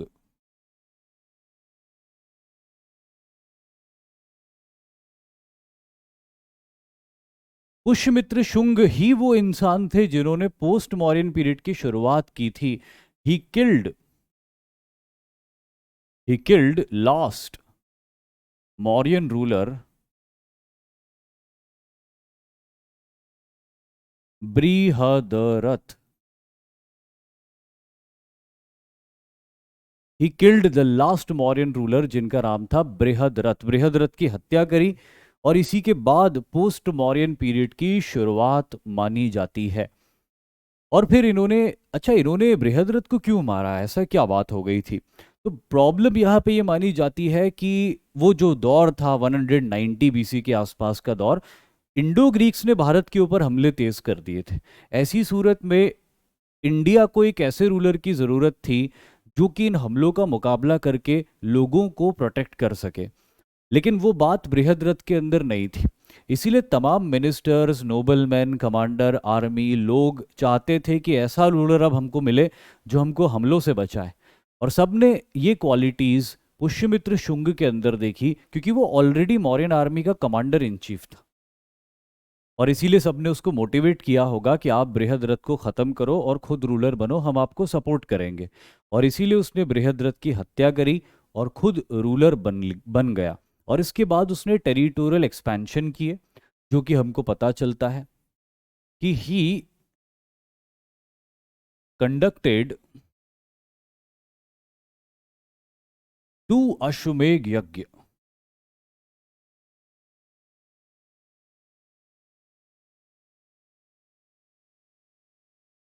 दो अश्वमेध यज्ञ किए इन्होंने and expanded the territory from Pataliputra to, Pataliputra से कहा था कि इन्होंने टेरिटरी एक्सपैंड करी, विदिशा। आज के बिहार से लेके आज के मध्य प्रदेश तक के इलाके में इन्होंने अपना टेरिटोरियल एक्सपेंशन कर दिया। अब अश्वमेध यज्ञ का क्लियर मतलब है कि ये वैदिक रिलीजन के फॉलोवर थे। इसके अलावा एक और इंपॉर्टेंट पॉइंट जो इनके बारे में याद रखना है आपको, he renovated the Sanchi and Bharhut stupa. ये दो इंपॉर्टेंट स्तूप थे जो एम्परर अशोक के समय बने थे, लेकिन उनकी डेथ के बाद ये डिटीरियोरेट हो गए होंगे। इसीलिए इनके रिनोवेशन का काम किया पुष्यमित्र शुंग ने। पुष्यमित्र शुंग ने जो इनके रिनोवेशन का काम किया था, उसके बाद में इनको बड़ी ख्याति मिली। वैसे तो ये वैदिक रिलीजन के फॉलोवर थे, लेकिन वैदिक रिलीजन के फॉलोवर होने के साथ साथ इन्होंने बुद्धिज्म को भी यहाँ पे पैट्रनाइज किया, जो क्लियरली इंडिकेट होता है इनके इस एफर्ट से। लेकिन बहुत से स्कॉलर्स इनको बुद्धिज्म का परसिक्यूटर मानते हैं, बुद्धिस्ट मॉन्क्स का परसिक्यूटर मानते हैं। कुछ बुद्धिस्ट लिटरेचर्स के अंदर ये बात लिखी हुई है, जिसको ये कंक्लूड किया जाता है कि इन्होंने अपनी किसी एनिमी टेरिटरी के अंदर हमले के दौरान कुछ बुद्धिस्ट मॉन्क्स को परसिक्यूट किया होगा। खास तौर पे जो इंडो ग्रीक्स के इलाके में इन्होंने लड़ाइयाँ करी थी, उस प्रोसेस में कुछ बुद्धिस्ट मॉन्क्स इनके हाथ से परसिक्यूट हुए थे, लेकिन अपनी टेरिटरी में इन्होंने बुद्धिज्म के अगेंस्ट किस तरह का कोई एक्शन नहीं लिया था। खैर, ये तो बात रही। एक और इम्पॉर्टेंट बात इनके बारे में याद रखने लायक है, और वो बात इनके बारे में याद रखने लायक है कि हिज अश्वमेध यज्ञ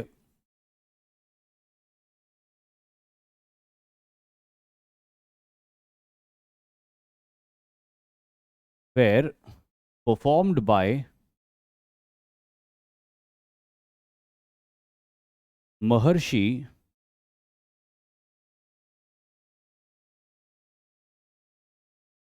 पतंजलि। आप सभी इनके नाम से बहुत वाकिफ होंगे। ये इसी दौर के थे जिस दौर के पुष्यमित्र शुंग थे, और इन्होंने ही पुष्यमित्र शुंग के लिए 2 अश्वमेध यज्ञ परफॉर्म किए थे या करवाए थे।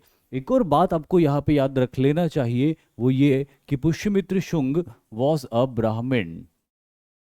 ये क्षत्रिय नहीं थे, ये एक ब्राह्मण ओरिजिन के पुरुष थे, लेकिन कमांडर इन चीफ थे। जिससे ये समझ में आता है हमको कि उस समय फ्लेक्सिबिलिटी थी वर्ण सिस्टम के अंदर, कि ब्राह्मण वर्ण का पर्सन भी कमांडर इन चीफ और वॉरियर और रूलर बन सकता था, और यहाँ पे पुष्यमित्र शुंग ने ये करा भी है।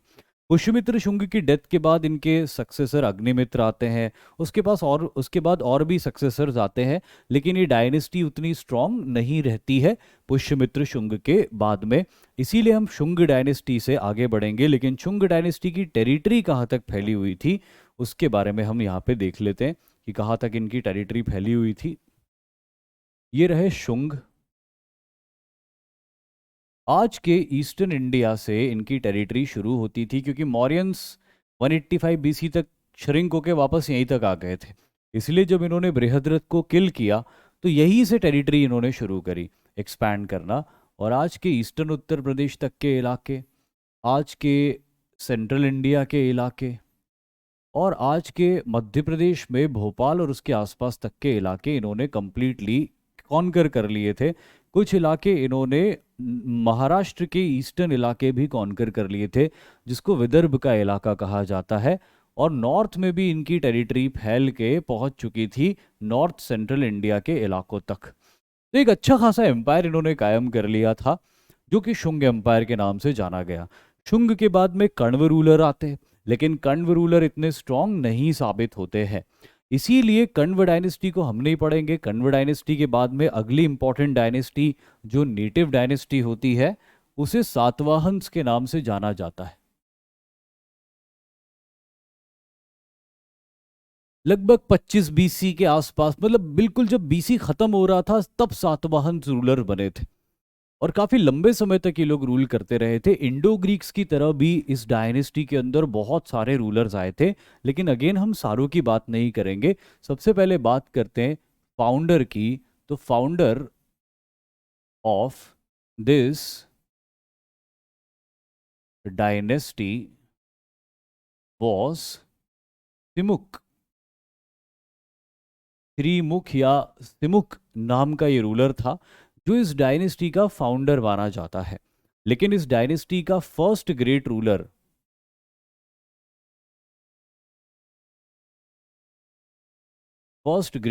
Was Satakarni the first. Satakarni the first इस डायनेस्टी का फर्स्ट ग्रेट रूलर था, जिसकी इंफॉर्मेशन हमको मिलती है। His info is obtained from एक अभिलेख है, एक इंस्क्रिप्शन है, जिसको नाना घाट इंस्क्रिप्शन कहा जाता है।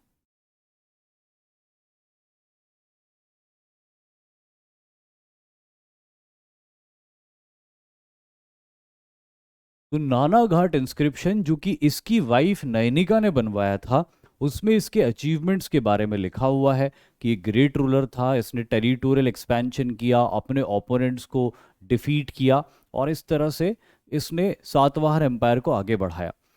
इसके बाद में जो ग्रेटेस्ट रूलर है इस डायनेस्टी का, तो वो ग्रेटेस्ट रूलर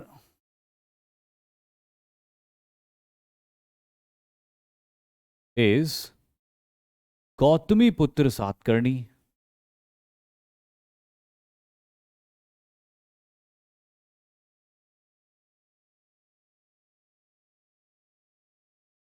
गौतमी पुत्र सातकर्णी इस डायनेस्टी का ग्रेटेस्ट रूलर था। उसकी इंफॉर्मेशन कहाँ से मिलती? उसकी information is obtained from Nashik inscription. आप सभी जानते हैं कि नासिक महाराष्ट्र में है, ये नानाघाट भी महाराष्ट्र में ही है।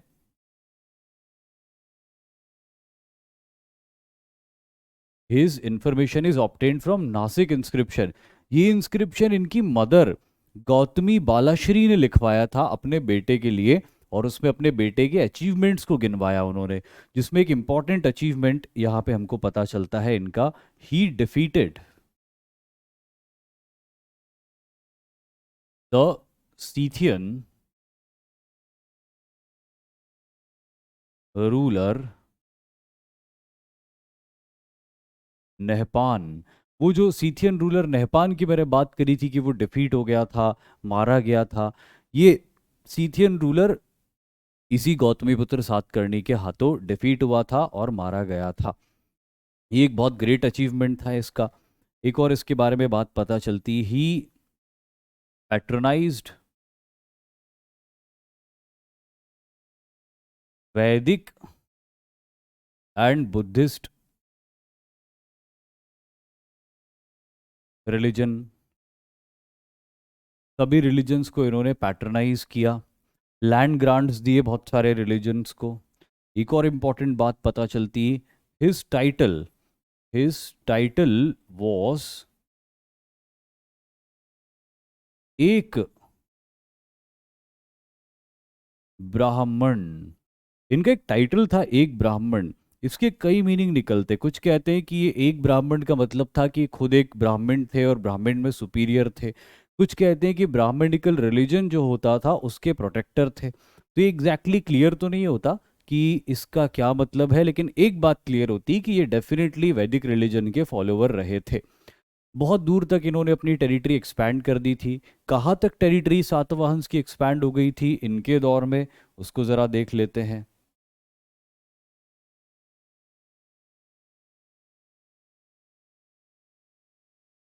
इनकी टेरिटरी ज़्यादातर महाराष्ट्र के रीजन में, आज के तेलंगाना के रीजन में, आंध्र प्रदेश के रीजन में फैली हुई थी। कुछ इतनी इनकी टेरिटरी फैली हुई थी। इनके दौर में साउथ इंडिया के इलाकों में भी काफ़ी इनका एक्सपेंशन था, क्योंकि इनके बहुत सारे सिक्के फार साउथ से भी मिले हैं, और इसलिए क्लियर होता है कि डेफिनेटली इन्होंने साउथ इंडिया के इलाकों तक अपना डोमिनेंस कायम किया होगा। लेकिन गौतमीपुत्र सातकर्णी के दौर में साउथ गुजरात भी इन्होंने जीत लिया था, और सेंट्रल इंडिया के कई इलाके भी नहपान को डिफीट करने के बाद में इनके हाथ लग गए थे। तो ये वो दौर था जब सातवाहंस का राज भारत के एक बड़े इलाके में, डेक्कन के इलाके में कायम हो गया था। वही हम देखते हैं कि ईस्टर्न इंडिया के अंदर एक डायनेस्टी रूल करती थी, जिस डायनेस्टी का नाम था छेदी डायनेस्टी। ये जो छेदी डायनेस्टी रूल किया करती थी, इस छेदी डायनेस्टी के बारे में हमको जो इन्फॉर्मेशन मिलती है, सबसे पहले तो वो ये इन्फॉर्मेशन है कि ये ruled from Kalinga reason.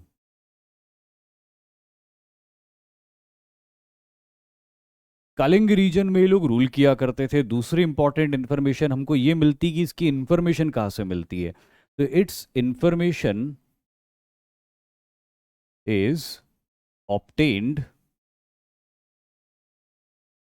From हाथी Gumpha.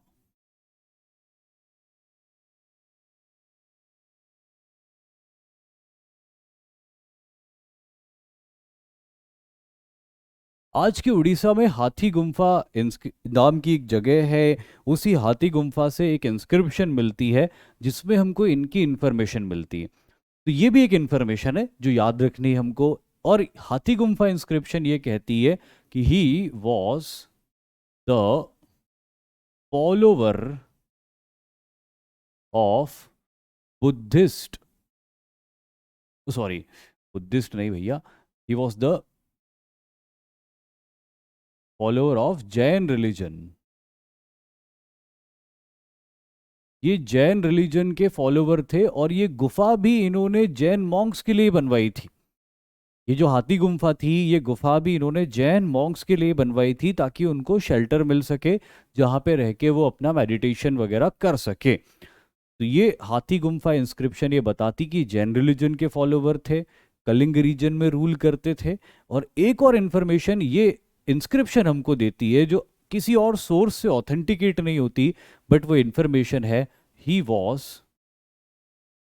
A great conqueror and defeated Satvahans, Scythians, Indo-Greeks, सबको हरा दिया इन्होंने, ये इंस्क्रिप्शन कहती है। अब ये बात कितनी सच है या नहीं है ये पता नहीं, क्योंकि कोई और ऐसा सोर्स नहीं है जो ये बताता हो कि कलिंग का कोई ऐसा राजा था जिसने इंडो ग्रीक्स को भी हराया हो, सातवाहंस को भी हराया हो, सीथियंस को भी हराया हो, पार्थियंस को भी हराया हो। ऐसा हो सकता है कि शायद सीथियंस, पार्थियंस, सातवाहंस, इन लोगों ने अलग अलग समय में कलिंग के ऊपर हमला किया हो और उस हमले को इन्होंने विफल कर दिया हो, रिपेल कर दिया हो वापस। और शायद इसीलिए, क्योंकि एकदम झूठ भी नहीं हो सकता, अगर ये बात जैन मॉन्क्स ने लिखी है इंस्क्रिप्शन में तो कोई ऐसा झूठ, देखो क्या होता था कि पुराने समय में जो दरबारी कवि वगैरह हुआ करते थे, ये किसी राजा की प्रशंसा में कुछ लिखते थे तो वो झूठ बात नहीं लिखते थे। हाँ, ये हो सकता था कि वो किसी छोटी बात को एग्जैजरेट करके लिख दे, लेकिन ये पॉसिबल नहीं था कि वो एब्सोल्युटली झूठ लिख दे। और इसीलिए जब ये बात लिखी यहाँ पे कि इन्होंने कई राजाओं को डिफीट किया, तो हो सकता है कि ऐसा डिफीट नहीं किया हो कि उनकी टेरिटरी में जाके उनको डिफीट किया हो, लेकिन किसी न्यूट्रल जगह पे इनका आमना सामना हुआ हो अलग अलग वक्त में इन पावर्स से, और खारवेल नाम के इस रूलर ने डिफीट किया हो, या फिर इन पावर्स ने कलिंग के ऊपर हमला किया हो और खारवेल ने उनको डिफीट किया हो।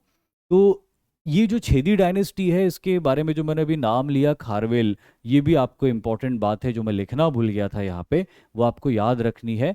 तो इसको अपन आगे कंटिन्यू करके यहाँ लिख देते हैं, and was ruled by Kharavela. Kharavela नाम का वो रूलर था जो कलिंग रीजन को रूल करता था, जो छेदी डायनेस्टी का था, और बड़े अचीवमेंट्स उसने किए अकॉर्डिंग टू हाथी गुम्फा इंस्क्रिप्शन। इसी के साथ में हमने नेटिव और इंडियन डायनेस्टीज के अलग अलग रूलर्स को स्टडी किया, और नेटिव और इंडियन डायनेस्टीज के अलग अलग रूलर्स को स्टडी करने के बाद अब हम अगले मोड़ पर आगे बढ़ते हैं, और वो है हमारा साउथ इंडिया, या जिसको हम संगम एज कहते हैं, कि पोस्ट मौर्यन एज में साउथ इंडिया के क्या हाल थे। तो साउथ इंडिया की हिस्ट्री जो पोस्ट मॉडर्न एज में थी उसे कहा जाता है संगम पीरियड। देखो संगम क्या है, संगम का मतलब होता है कन्फ्लुएंस, किन्हीं भी दो चीजों का मिलना। यहाँ पे संगम हो रहा है नॉर्थ इंडिया के कल्चर और लैंग्वेज का साउथ इंडिया के कल्चर और लैंग्वेज से। तो इसको अपन ध्यान रख लेते हैं सबसे पहले, it is the Sangam of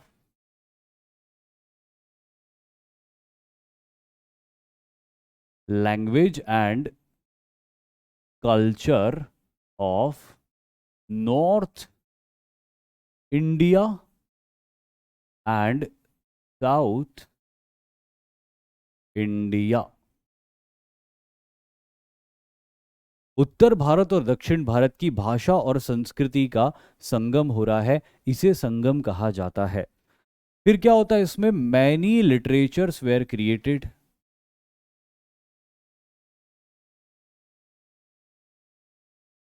created under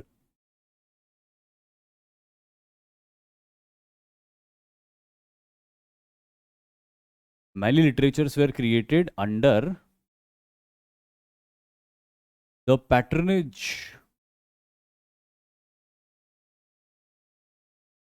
of Pandya rulers.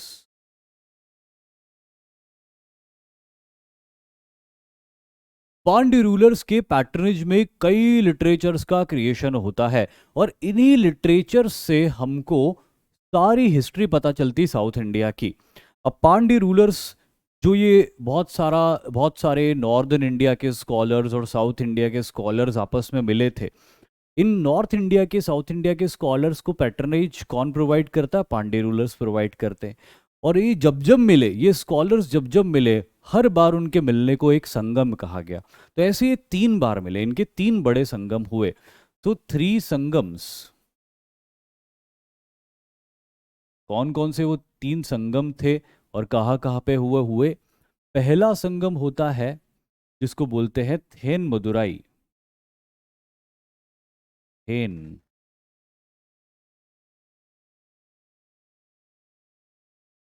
पहला संगम हो रहा है कहाँ पे? थेन। मैं हिंदी में भी लिख देता हूँ, नहीं तो उसको लोग देन पढ़ लेंगे, तो हिंदी में भी बहुत खराब लिखा है।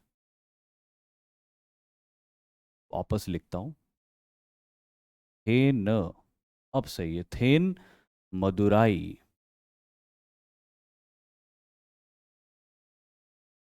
इस थेन मदुराई में होने वाले संगम से हमको कोई भी लिटरेचर हासिल नहीं होता है, क्योंकि इस जगह पे कोई नेचुरल कैलेमिटी आई थी जिसकी वजह से ये पूरा इलाका डिस्ट्रॉय हो गया था। इसलिए यहाँ से हमको कोई लिटरेचर नहीं मिलता। फिर होता दूसरा संगम, जो होता है कपाटपुरम में। इस कपाटपुरम से हमको एक लिटरेचर मिलता है, और उस एक लिटरेचर का नाम है तोलकाप्पियम,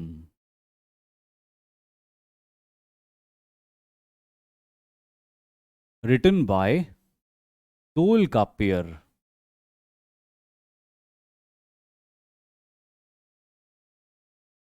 और इसका सब्जेक्ट मैटर किस बारे में लिखा गया था? ये है तमिल ग्रामर।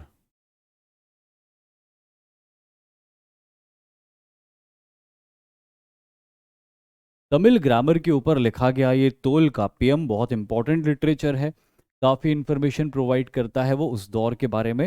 लेकिन जो तीसरा संगम होता है, जो मदुराई में होता है,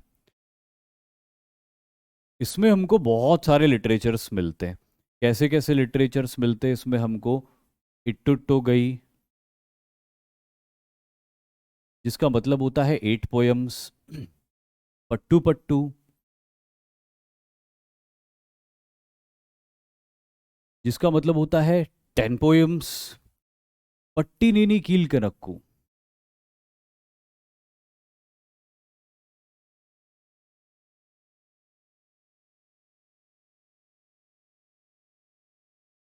जिसका मतलब होता है 18 एंथोलॉजीज। इसी पट्टी नीनी कील कनक्कू में एक और लिटरेचर मिलता है हमको, जिसको कहते हैं थीरुकुरल।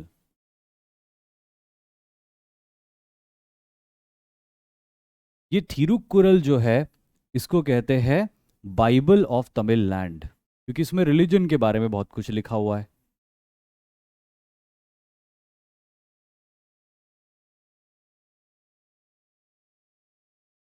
पट्टिनेनी कील कनक्कू के अलावा हमको इसमें शिल्पादिकारम,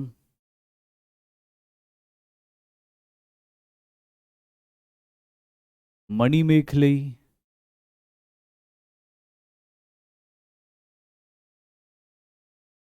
और सिंथमढ़ी सिवागा,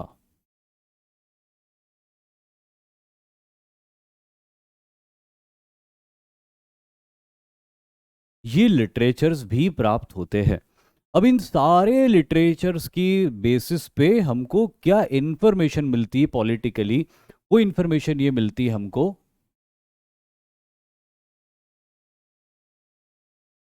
कि 3 मेजर डायनेस्टीज थी जो इस इलाके में रूल करती थी।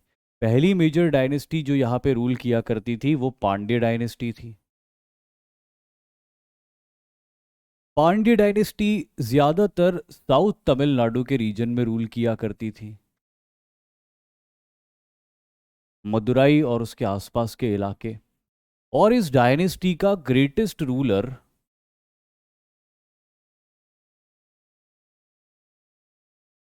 वॉज नेंदुजेलियन।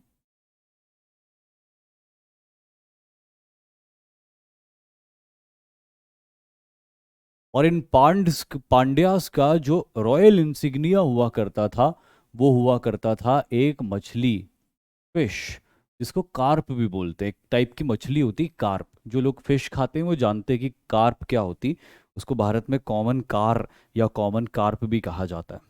एक और डायनेस्टी जिसके बारे में हमको पता चलता है वो है चोला डायनेस्टी।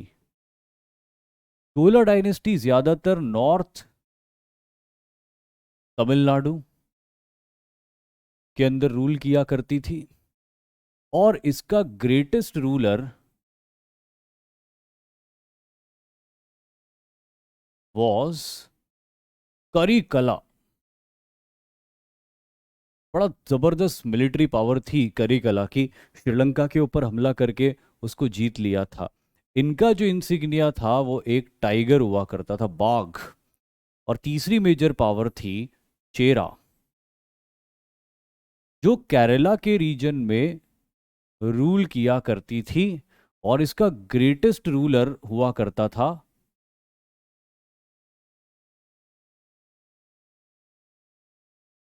सेंगुत्तुवन।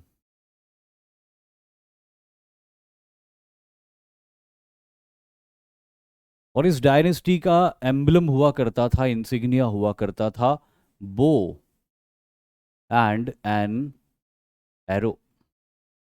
तो ये इन्फॉर्मेशन ज़्यादातर हमको संगम पीरियड के अलग अलग डायनेस्टीज़, उनके ग्रेटेस्ट रूलर, उनके लिटरेचर्स के बारे में हासिल होती है।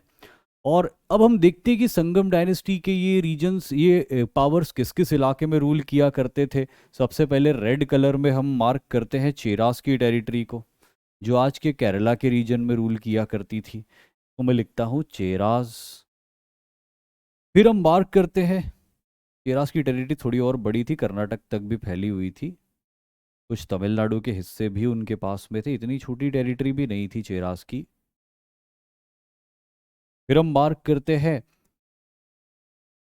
पांड्यास को, जो ज़्यादातर साउथ तमिलनाडु के रीजन में रूल किया करते थे। तो ये टेरिटरी जो हुआ करती थी, ये पांड्यास की टेरिटरी हुआ करती थी। और फिर हम मार्क करते हैं चोलास को। तो चोलास को हम मार्क करते हैं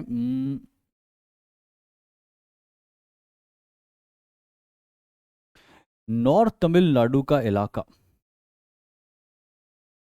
और उससे लगता हुआ आंध्र प्रदेश का भी कुछ कोस्टल इलाका।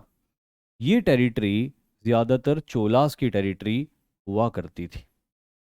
तो इस तरह साउथ इंडिया के अंदर ये तीन बड़ी पावर्स बहुत लंबे समय से रूल कर रही थी। इनफैक्ट अशोक के इंस्क्रिप्शन में भी इन चोल, पांड्य और चेर, इन तीन पावर्स का जिक्र मिलता है, और इनको बड़ा पावरफुल माना गया है।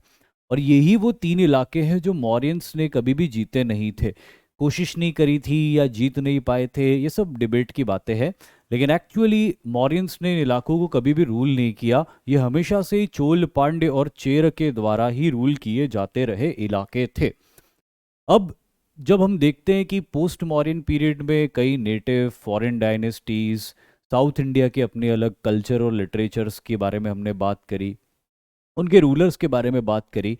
अब ये पोस्ट मॉडर्न पीरियड ख़त्म होने को आया, और पोस्ट मॉडर्न पीरियड जैसे ही एंड होता है वैसे ही एक इम्पॉर्टेंट पीरियड शुरू होता है भारत के इतिहास में, जिसको गुप्त काल कहा जाता है या गुप्ता पीरियड कहा जाता है,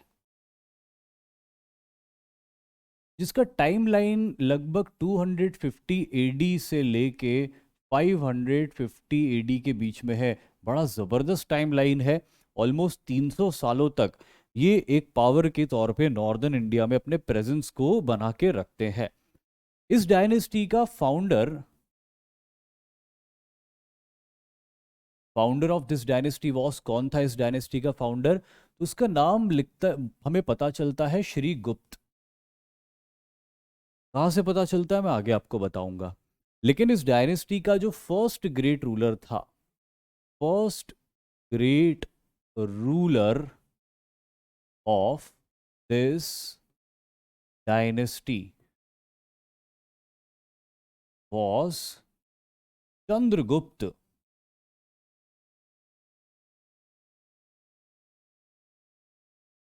वन।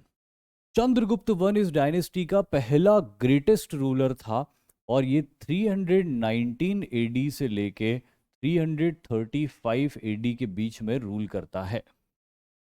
यही वो चंद्रगुप्त नाम का रूलर था जो गुप्तास की टेरिटरी को, अगर हम गुप्तास की टेरिटरी इस इलाके में मानते, यहां से शुरुआत हुई थी गुप्तास की, जो आज का बिहार का इलाका है,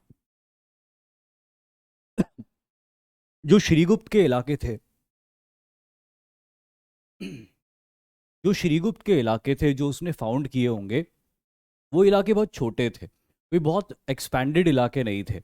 लेकिन उन एक्सपैंडेड इलाकों से आगे बढ़ के श्रीगुप्त के सक्सेसर चंद्रगुप्त फर्स्ट ने, हालांकि श्रीगुप्त के बाद इमीडिएटली चंद्रगुप्त फर्स्ट नहीं आया था, श्रीगुप्त के बाद में पहले उसका बेटा घटोत्कच गुप्त आया था और उसके बाद में चंद्रगुप्त आया था, लेकिन जरूरत नहीं है घटोत्कच गुप्त के बारे में बात करने की। लेकिन जब शुरुआत में डायनेस्टी स्टैब्लिश हुई होगी तो एक छोटा सा रीजन था जिसको ये लोग रूल किया करते थे। लेकिन ये चंद्रगुप्त फर्स्ट था जिसने कुमार देवी नाम की एक राजकुमारी, जो कि लिच्छवी डायनेस्टी की राजकुमारी थी, उससे विवाह किया। उस विवाह से उसको बहुत पावर और प्रेस्टीज मिला डेफिनेटली, और उसका फायदा उठा के उसने एक्सपेंशन करते हुए गुप्तास की टेरिटरी को फैला दिया आज के ईस्टर्न उत्तर प्रदेश के और सेंट्रल उत्तर प्रदेश के इलाकों तक।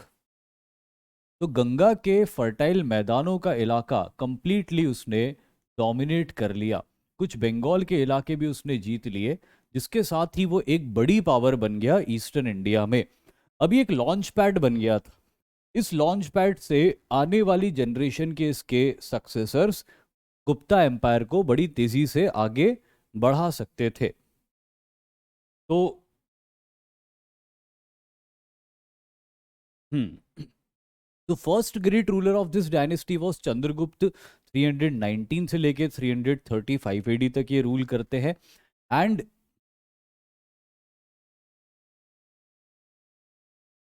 And he assumed the title of Maharaj Adhiraj.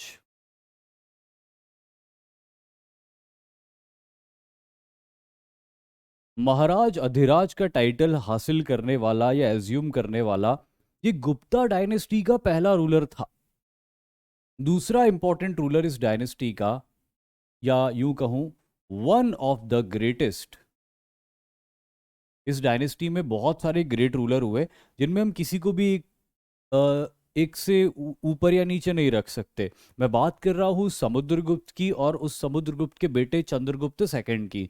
दोनों ही बहुत पावरफुल रूलर थे, और दोनों में से किसी एक के बारे में ये नहीं कहा जा सकता कि ये ज़्यादा ग्रेट था या वो उससे कम था। दोनों के ही अपने ज़बरदस्त अचीवमेंट्स थे। तो इसीलिए मैं लिख रहा हूँ one of the greatest ruler was Samudragupta.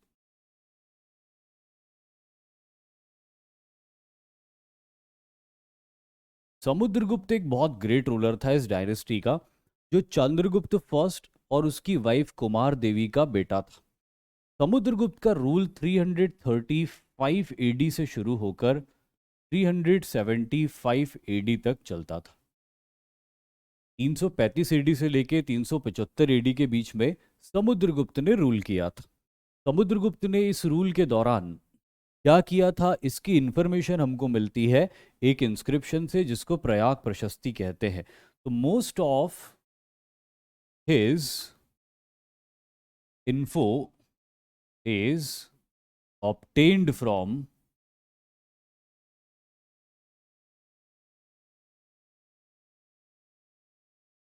Prayag प्रशस्ति। अलाहाबाद इंस्क्रिप्शन भी इसको बोलते हैं, प्रयाग प्रशस्ति भी इसका नाम है, जिसको लिखा था इनके कोर्ट पोएट ने, written by his court poet Harishena. इनके कोर्ट पोएट हरिशेन ने लिखा था इस प्रयाग प्रशस्ति को समुद्रगुप्त के बारे में, according to which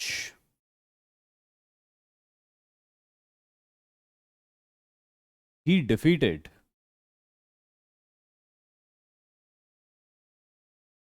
9 kings of North India,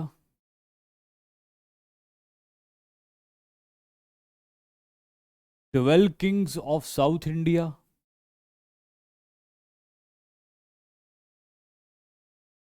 and many tribes and many forest tribes of Eastern India, Eastern and Central India.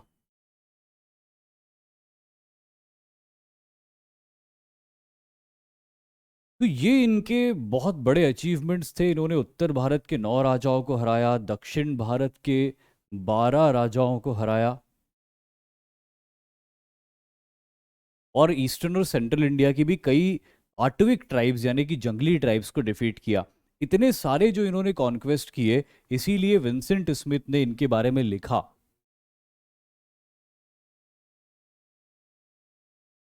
जो कि एक ब्रिटिश हिस्टोरियन है, नाम से ही समझ में आ रहा है।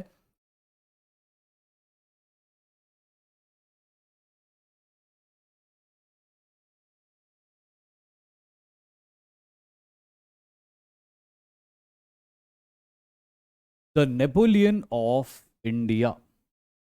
विंसेंट स्मिथ ने इनको नेपोलियन ऑफ इंडिया कह के बुलाया था। जिस तरह नेपोलियन ने यूरोप के अंदर बहुत सारी कॉन्क्वेस्ट करी थी, वैसे ही समुद्रगुप्त ने इंडिया के अंदर बहुत सारी कॉन्क्वेस्ट करी थी। समुद्रगुप्त के बाद उनका बेटा चंद्रगुप्त सक्सीड करता है 380 एडी में।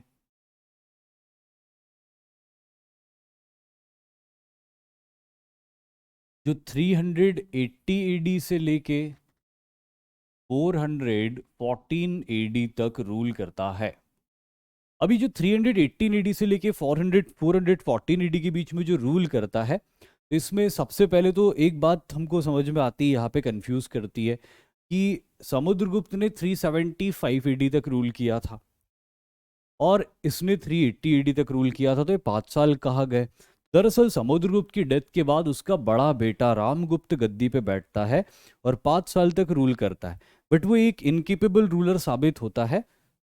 इसीलिए चंद्रगुप्त जो उसका छोटा भाई था उसको असैसिनेट करता है और 380 एडी में खुद का रूल स्टैब्लिश करता है। जो सबसे बड़ा अचीवमेंट था चंद्रगुप्त का, his greatest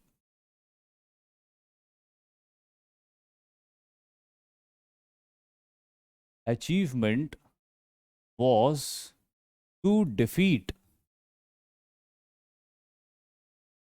the Western Scythians.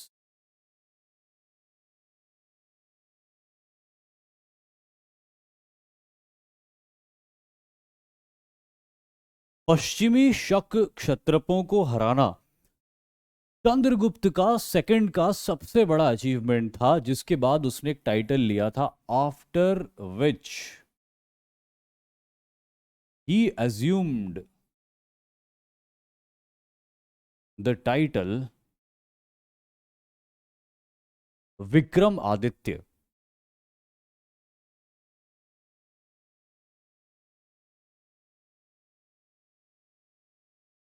After which he assumed the title Vikram Aditya. ये विक्रम आदित्य टाइटल ये अज्यूम करता है, जिसके बाद में उसके बाद में अगला इंपॉर्टेंट अचीवमेंट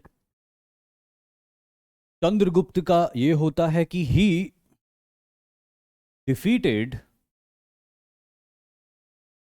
मैनी रेबल्स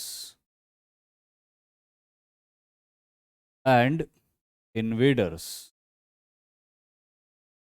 क्योंकि भारत की टेरिटरी में बाहर से बहुत लोग आके हमला करते रहते थे। जैसे मैं आपको इस नक्शे के अंदर अगर बताऊं, तो ये तो गुप्तास का नक्शा है। हाँ, समुद्रगुप्त की अगर हम बात करें तो समुद्रगुप्त ने ये टेरिटरी कहाँ तक फैला दी? उत्तर भारत में दूर तक समुद्रगुप्त ने इस टेरिटरी को एक्सपैंड कर दिया था। नॉर्थ इंडिया में टेरिटरी काफ़ी दूर तक एक्सपैंड कर दी थी समुद्रगुप्त ने, कई वॉर लाइक ट्राइब्स को डिफीट करके। आज के eastern Rajasthan, north central India के इलाके, नॉर्दर्न इंडिया के इलाके, पंजाब के इलाके, यहाँ तक की टेरिटरी समुद्रगुप्त ने जीत ली थी। समुद्रगुप्त ने दक्षिण के रूलर्स को भी डिफीट किया था, लेकिन दक्षिण की तरफ समुद्रगुप्त ने एक्सपेंशन नहीं किया। साउथ इंडिया के रूलर्स को डिफीट करके, उनसे पैसा लूट के उनको छोड़ दिया था, बट जीत हासिल कर ली थी। उसके बाद में चंद्रगुप्त ने क्या किया? चंद्रगुप्त ने वेस्टर्न इंडिया के सीथियंस को डिफीट कर दिया, और सीथियंस को डिफीट करके पूरे सेंट्रल इंडिया, वेस्टर्न इंडिया, आज का जो साउथ राजस्थान का इलाका है वो इलाका, और गुजरात के भी इलाके, इतने इलाके भी उसने गुप्तास की टेरिटरी के अंदर जोड़ दिए थे। ये इलाके को भी ज्वाइन करना पड़ेगा, ये इलाके भी इसी के साथ गुप्तास के कंट्रोल में आ गए थे। अब यहाँ पे ये तो इलाका रेगिस्तान का इलाका होता था, तो यहाँ तक कोई बड़ी पावर जनरली एक्सपेंशन करना चाहती नहीं थी। लेकिन जैसे कि मैंने आपको बताया कि बहुत सारे फॉरेन इन्वेडर्स थे जो भारत को तंग करते रहते थे। जैसे कि मैं उनके नाम लिखता हूँ यहाँ पे एक एक करके, कौन कौन से वो इन्वेडर्स थे जो भारत को तंग किया करते रहते थे उस समय। जैसे कि हूण, जैसे कि Kamboj,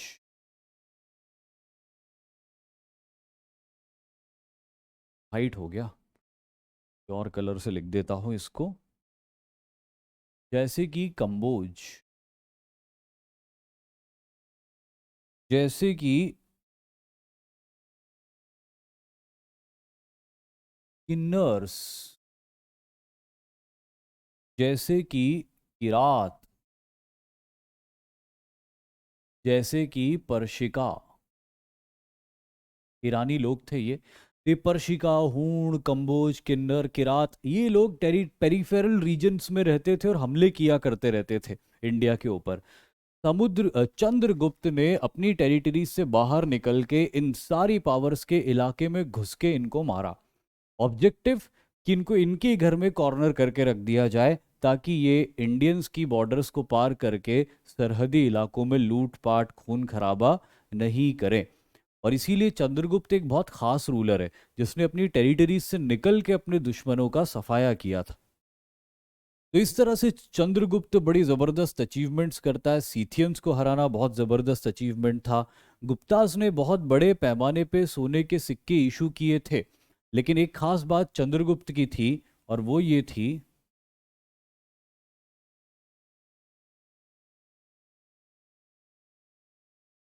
he issued the silver coins.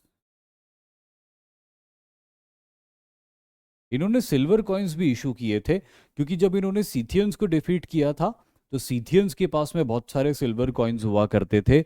उन्हीं सिल्वर कॉइन्स को रीमिंट करवा के इन्होंने अपने नाम से इशू करवाया था। तो इस तरह से चंद्रगुप्त का भी बड़ा जबरदस्त अचीवमेंट होता है। और चंद्रगुप्त के बाद में फिर अगले जो रूलर आते हैं, ये रूलर होते हैं कुमारगुप्त।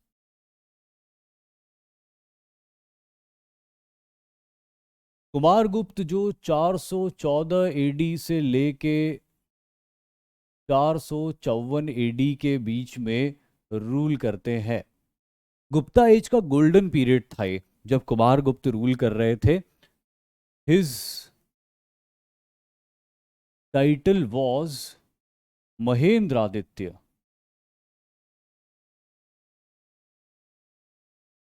लेकिन जिस चीज के लिए इनको ज्यादा याद किया जाता है वो ये है कि ही इस्टैब्लिश्ड,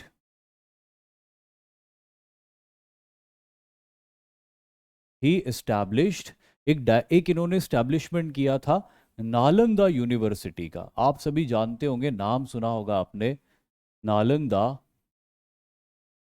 यूनिवर्सिटी।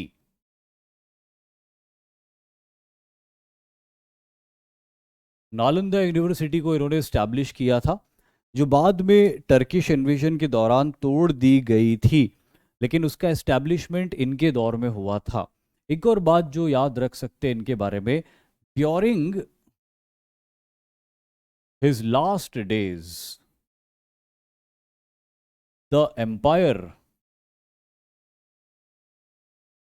was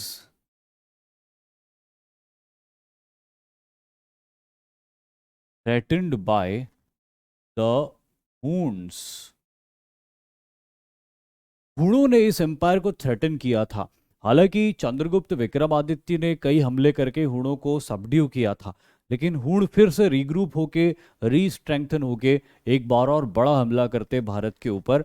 लेकिन कुमारगुप्त उस हमले का मुकाबला करता है, पर एक्चुअली उसका बेटा जाता है हमले का मुकाबला करने के लिए, हिज सन स्कंदगुप्त।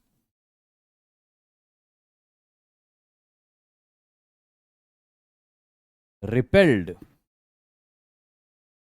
द हंस या हूण एवरी टाइम। स्कंदगुप्त ने बहुत बहादुरी से हूणों का मुकाबला करके उनको पीछे धकेल दिया। वो हूण जिन्होंने दुनिया को जीत लिया, वो हूण जिन्होंने रोमन एम्पायर और पर्शियन सिविलाइजेशन को डिस्ट्रॉय किया, लेकिन भारत के अंदर उन हूणों को मुंह की खानी पड़ी। और ये सब अंजाम दिया था स्कंदगुप्त ने, जिसने अपने दादाजी की तरह हूणों को एक बार नहीं बल्कि कई बार डिफीट किया था। हालांकि कुमारगुप्त और स्कंदगुप्त के बाद में गुप्ता रूलर्स कमजोर पड़ने लग गए और अगले 100 सालों में ये डायनेस्टी ग्रेजुअली खत्म हो जाती है। लेकिन गुप्ताज अपने पीछे बहुत जबरदस्त कल्चरल लीगेसी को छोड़ के जाते हैं। और ये जो कल्चरल लीगेसी होती है कई तरह के लिटरेचर्स में हमको दिखाई देती है। तो हम बात करते हैं लिटरेचर्स इन गुप्ता एज। गुप्ता एज के अंदर कौन कौन से इंपॉर्टेंट लिटरेचर्स का क्रिएशन होता है? तो कालिदास एक बहुत इंपॉर्टेंट पोएट थे, जिन्होंने कई लिटरेचर्स का क्रिएशन किया, जैसे ऋतु संहार, जिसमें इंडिया के अलग अलग सीजन्स की ब्यूटी को बताया गया था। मेघदूतम, जो कि एक पोयम थी जिसमें एक यक्ष अपनी यक्षिणी को क्लाउड्स के थ्रू लव मैसेजेस भेजता है। इसके अलावा मालवी का अग्निमित्रम,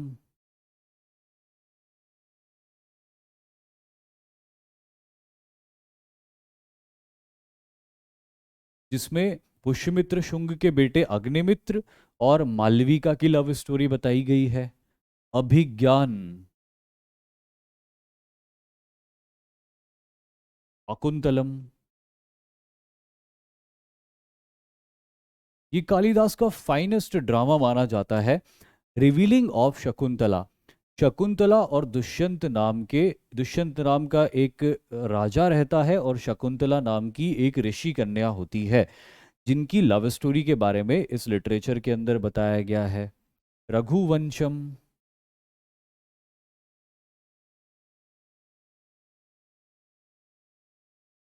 कुमार संभवम,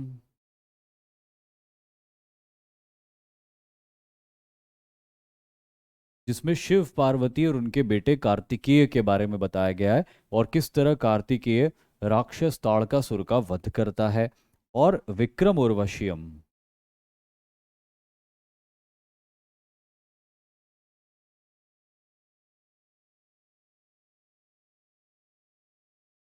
जिसमें राजा पुरुरवा और उर्वशी नाम की एक अप्सरा की लव स्टोरी के बारे में बताया गया है। और भी लिटरेचर होते हैं, जैसे एक वैशाख दत्त नाम के स्कॉलर होते, जो कुछ लिटरेचर्स का क्रिएशन करते हैं। मुद्रा राक्षस,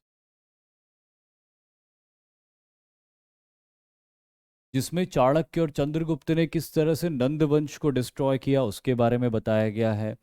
और साथ ही साथ एक और लिटरेचर होता है देवी चंद्रगुप्तम,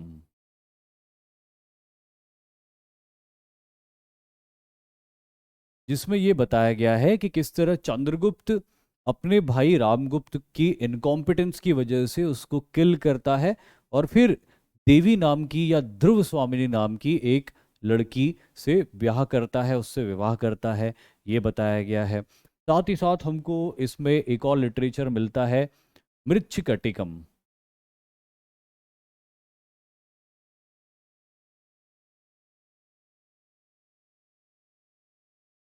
बाय शूद्रक। शूद्रक नाम के स्कॉलर के द्वारा लिखा गया मृच्छकटिकम लिटरेचर है, जिसके अंदर एक रॉयल कोटेशन जिसका नाम था वसंत सेना और एक गरीब ब्राह्मण चारुदत्त की लव स्टोरी के बारे में पता चलता है। पंचतंत्र,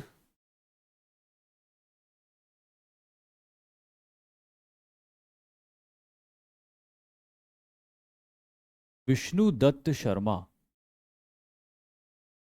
नाम के एक स्कॉलर पंचतंत्र लिखते, जिसका ज्यादातर डेरिवेशन जातक टेल से हुआ था, एंड कामसूत्र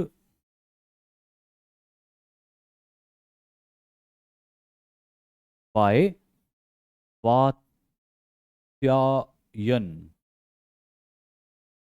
जो लाइफ के प्लेजरफुल एस्पेक्ट्स के ऊपर लिखी हुई एक किताब है। ये वो सारे मेजर लिटरेचर्स थे जो कि गुप्ता पीरियड के अंदर हमको देखने को मिलते हैं।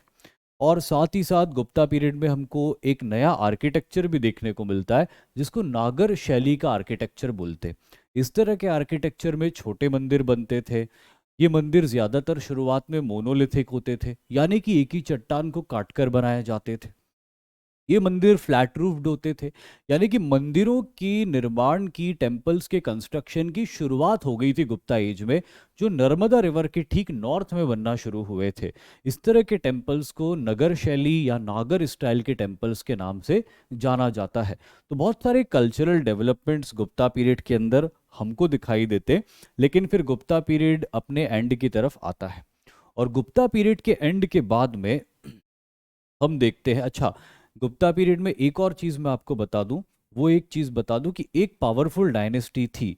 ये जो पावरफुल डायनेस्टी थी, ये एक इलाके में, पर्टिकुलर इलाके में रूल किया करती थी। और ये जो रीजन था, ये इस सेंट्रल इंडिया और महाराष्ट्र का रीजन था।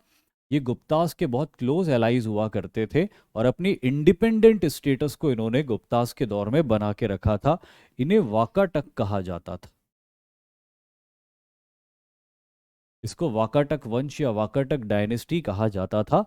ये डायनेस्टी गुप्तास के प्रेजेंस में अपना इंडिपेंडेंट एग्जिस्टेंस बना के रखती, क्योंकि गुप्तास के साथ इनके मैट्रिमोनियल अलायंस हो जाते हैं। चंद्रगुप्त विक्रमादित्य की बेटी प्रभावती गुप्त की शादी इस शाही खानदान में हुई थी, जिसके बाद ये दोनों पावर्स एक दूसरे के लिए फ्रेंडली हो गई थी, और फिर हमेशा फ्रेंडली ही रही थी एक दूसरे के लिए।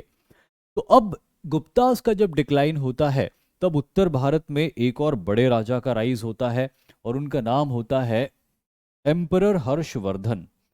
हालांकि गुप्तास के डिक्लाइन के बाद इमीडिएटली तो पॉलिटिकल डिसइंटीग्रेशन ही होता है, लेकिन जल्दी ही उस पॉलिटिकल डिसइंटीग्रेशन को, के वैक्यूम को फिल करने के लिए आते हैं अगले रूलर, जिनका नाम होता है हर्षवर्धन।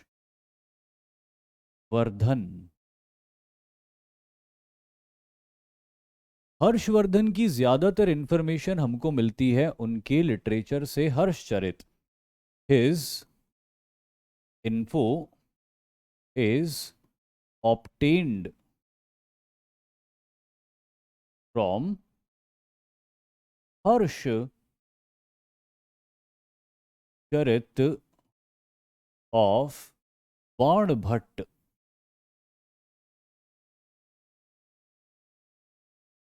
बाणभट्ट नाम के एक ब्राह्मण थे, जिन्होंने हर्षचरित नाम के लिटरेचर को क्रिएट किया था, और उसी से हमको मैक्सिमम इंफॉर्मेशन भी हासिल होती है एम्परर हर्षवर्धन के बारे में।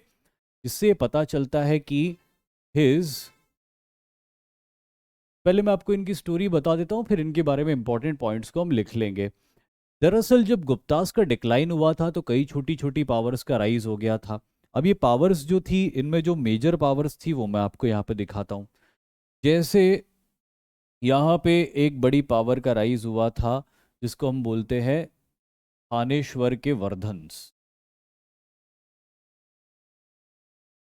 या ऐसा कर लेते हैं, पहले इनको मार्क कर देता हूँ मैं। एक छोटा सा इलाका था आज के हरियाणा और पंजाब में फैला हुआ, और ये थे वर्धन्स।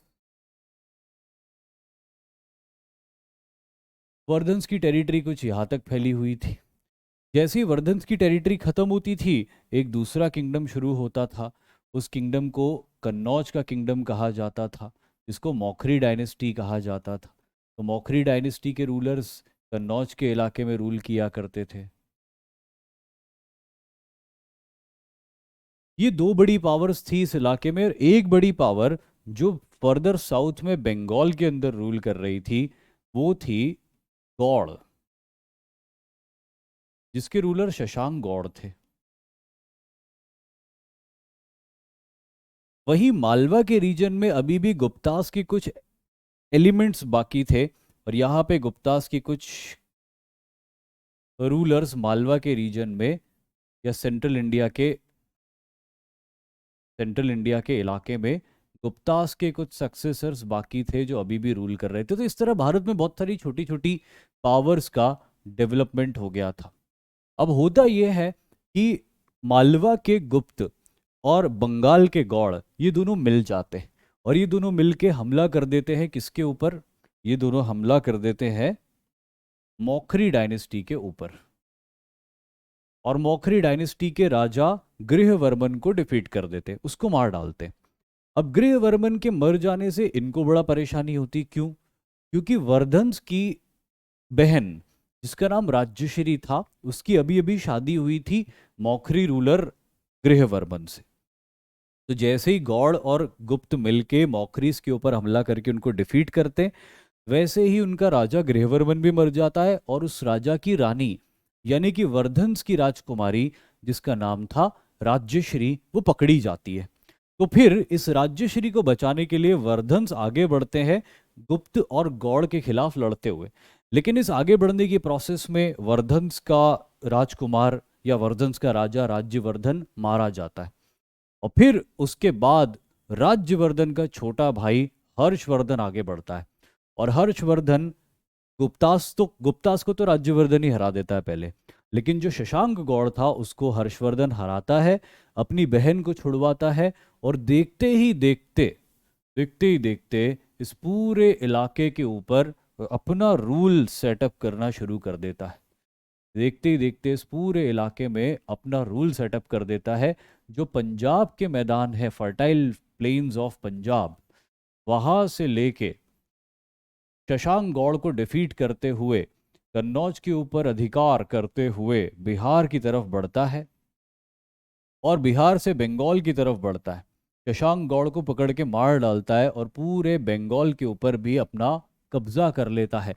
इस तरह ये जो पंजाब से लेके बंगाल तक का फर्टाइल बेल्ट हुआ करता था, ये सब कुछ एम्परर हर्षवर्धन के पकड़ में आ जाता है, जिससे उसको बहुत रेवेन्यू मिलता है, बहुत रिसोर्सेज मिलती, और उसी रेवेन्यू रिसोर्सेज का यूज करके आगे चल के emperor Harshvardhan central India, north central India, western India, south Rajasthan, eastern Rajasthan और गुजरात तक के इलाके में अपनी कॉन्क्वेस्ट को पूरा कर लेता है। और इस तरह एक बार फिर गुप्तास के बाद भारत के अंदर एक बड़े एम्पायर का निर्माण होता है, जो करने वाला होता है एम्परर हर्षवर्धन। तो एम्परर हर्षवर्धन की इन सारी जीत और उसकी इस पूरी कहानी की जानकारी हमको बाण भट्ट के लिटरेचर हर्षचरिता से हासिल होती है। आगे हमको इनके बारे में पता चलता है कि एम्परर हर्षवर्धन के दौर में कुछ कल्चरल डेवलपमेंट्स भी हुए थे, जैसे Chinese traveller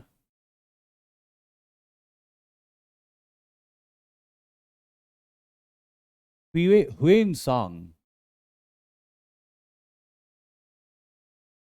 visited India. Chinese traveller Hiuen Tsang India visit करता है and was welcomed bye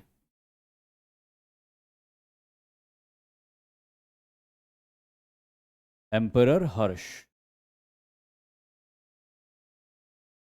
Hiuen Tsang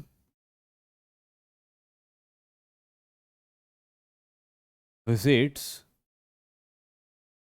the Nalanda university. Emperor Harshavardhana के दौर में नालंदा यूनिवर्सिटी अपने पीक पर थी। कुमारगुप्त ने उसको बनवाया जरूर था, लेकिन नालंदा यूनिवर्सिटी को अपनी मैक्सिमम ख्याति मिली थी एम्परर हर्षवर्धन के दौर में। And Buddhist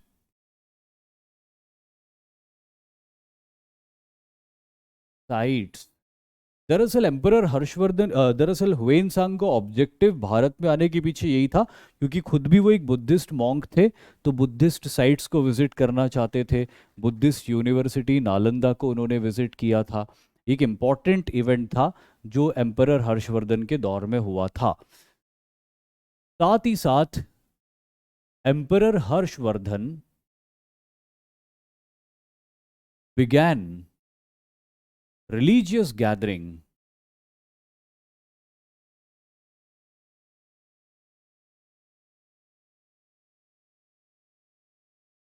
at Prayag later became कुंभ। आज जो हम कुंभ मेला बोलते हैं उसकी शुरुआत भी एम्परर हर्षवर्धन से ही होती है। जब प्रयाग में ये हर 5 साल में एक बार शिव के भक्तों को बुलाकर उनका गेट टुगेदर जैसा करवाते थे। लेकिन एम्परर हर्षवर्धन की डेथ के बाद भी, एम्परर हर्षवर्धन ने 606 एडी से रूल किया था, 646 एडी के बीच में। एम्परर हर्षवर्धन की डेथ के बाद भी ये परिपाटी चलती रही और धीरे धीरे प्रयाग के अलावा उज्जैन, नासिक, हरिद्वार में भी होने लग गई और कुंभ मेले के नाम से भारत के अंदर प्रसिद्ध हो गई। आज तक वो परिपाटी हम भारत में देखते हैं कि चलती है। एक और बात यहाँ पे एम्परर हर्षवर्धन के बारे में हमको ध्यान रखनी पड़ेगी, एक बार हारे भी थे। He was defeated by Pulakeshin second of Chalukya dynasty. दरअसल एम्परर हर्षवर्धन ने इतना इलाका तो जीत लिया था, तो ये साउथ इंडिया की तरफ आगे बढ़े होंगे। यहाँ पे साउथ इंडिया के अंदर दो बड़ी मेजर पावर्स रूल किया करती थी। उनमें एक जो बड़ी पावर थी वो पावर थी चालुक्य, जिनकी टेरिटरी आज के महाराष्ट्र के इलाके में फैली हुई थी। ये महाराष्ट्र का रीजन है। इस महाराष्ट्र के रीजन में चालुक्य टेरिटरी, कर्नाटक के नॉर्दर्न इलाकों में चालुक्य टेरिटरी और कुछ आंध्र प्रदेश तेलंगाना के इलाकों में भी चालुक्य टेरिटरी फैली हुई थी। और इनके एक प्रतापी राजा थे जिनका नाम था पुलकेशिन सेकंड। तो जब एम्परर हर्षवर्धन ने आगे बढ़ने की कोशिश करी साउथ इंडिया में, तो पुलकेशिन सेकंड से इनकी एक घमासान लड़ाई हुई। नर्मदा नदी के किनारे हुई इस लड़ाई में चालुक्य की सेनाओं ने चालुक्य की सेनाओं ने एम्परर हर्षवर्धन को आगे बढ़ने से रोक दिया और ये आगे नहीं बढ़ पाया। साउथ इंडिया में एक और बड़ी पावर थी जो कि रूल किया करती थी फार साउथ इंडिया के अंदर, जिसको पल्लव डायनेस्टी के नाम से जाना जाता है। ये जो पल्लव्स थे ये भी बड़े पावरफुल रूलर्स हुआ करते थे साउथ इंडिया के अंदर। और ये जो पल्लव डायनेस्टी थी, इनका और चालुक्यास का लगातार कॉन्फ्लिक्ट चलता रहता था। एक बार चालुक्य के रूलर पुलकेशिन सेकंड, जिन्होंने हर्षवर्धन को हराया था, इन्होंने पल्लव्स की कैपिटल के ऊपर हमला कर दिया। इनकी जो कैपिटल हुआ करती थी वो कांचीपुरम हुआ करती थी। चालुक्यास की जो कैपिटल हुआ करती थी वो कैपिटल हुआ करती थी यहाँ पे, जिसका नाम था वातापी। तो वातापी के रूलर पुलकेशिन सेकंड ने हमला कर दिया कांची के रूलर के ऊपर, महेंद्र वर्मन के ऊपर, और उनको डिफीट कर दिया। लड़ाई में महेंद्र वर्मन मारे भी गए। तो बहुत बड़ी सक्सेस थी। Pulakeshin second definitely powerful ruler रहे होंगे। हर्षवर्धन को भी डिफीट किया उन्होंने और पल्लव रूलर महेंद्र वर्मन को भी डिफीट किया। लेकिन जल्दी ही महेंद्र वर्मन के बेटे नरसिंह वर्मन ने बदला ले लिया। जब उन्होंने वातापी के ऊपर हमला करके ना सिर्फ वातापी को जीत लिया बल्कि पुलकेशिन सेकंड को भी बैटलफील्ड में मार दिया और वातापी कोंडा का टाइटल अज्यूम किया। तो साउथ इंडिया में भी उस समय दो बड़ी पावर्स थी जो आपस में लगातार कॉन्फ्लिक्ट में थी, लेकिन नॉर्थ इंडिया के अंदर एम्परर हर्षवर्धन एक बड़ा एम्पायर बना चुके थे। लेकिन एम्परर हर्षवर्धन की 646 एडी में डेथ हो जाती है और 646 एडी में डेथ के बाद ये एम्पायर बड़ी तेजी से डिक्लाइन हो जाता है। 4 साल के अंदर अंदर एम्परर हर्षवर्धन का एम्पायर डिसइंटीग्रेट हो जाता है। लेकिन एक बात और हम हर्षवर्धन के बारे में याद रखेंगे कि ये बहुत अच्छे विद्वान भी थे, बहुत बड़े स्कॉलर भी थे। So he was a scholar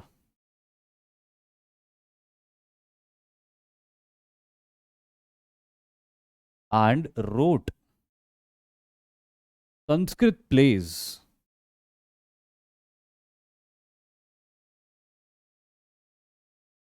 नागनंदा,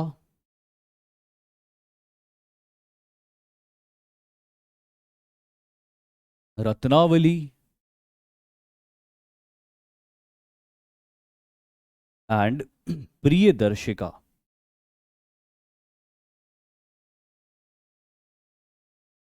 ये तीन इंपॉर्टेंट प्लेज लिटरेचर्स भी इन्होंने क्रिएट किए थे, इन्होंने खुद लिखे थे। तो एक बड़े स्कॉलर भी थे, खुद शिव के भक्त थे, लेकिन बुद्धिज्म को भी पैटर्नाइज इन्होंने किया था।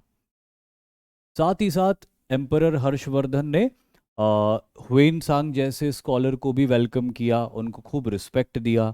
नालंदा यूनिवर्सिटी इनके दौर में खूब फली फूली। उत्तर भारत को इन्होंने पॉलिटिकली यूनिफाई किया। हालांकि दक्षिण भारत को नहीं जीत सके, लेकिन उसके बावजूद नॉर्दर्न इंडिया के अंदर इनके काफ़ी ज़बरदस्त अचीवमेंट्स रहे थे। इन्हीं एम्परर हर्षवर्धन के पॉइंट पर हम इस लेक्चर को यहीं पे एंड करते हैं, जो कि पार्ट सेकंड है एंशिएंट हिस्ट्री का। और अब हम मध्यकालीन युग के इतिहास के बारे में पढ़ना शुरू करेंगे अपने अगले लेक्चर्स के अंदर। आज के लिए इतना ही। जय हिंद।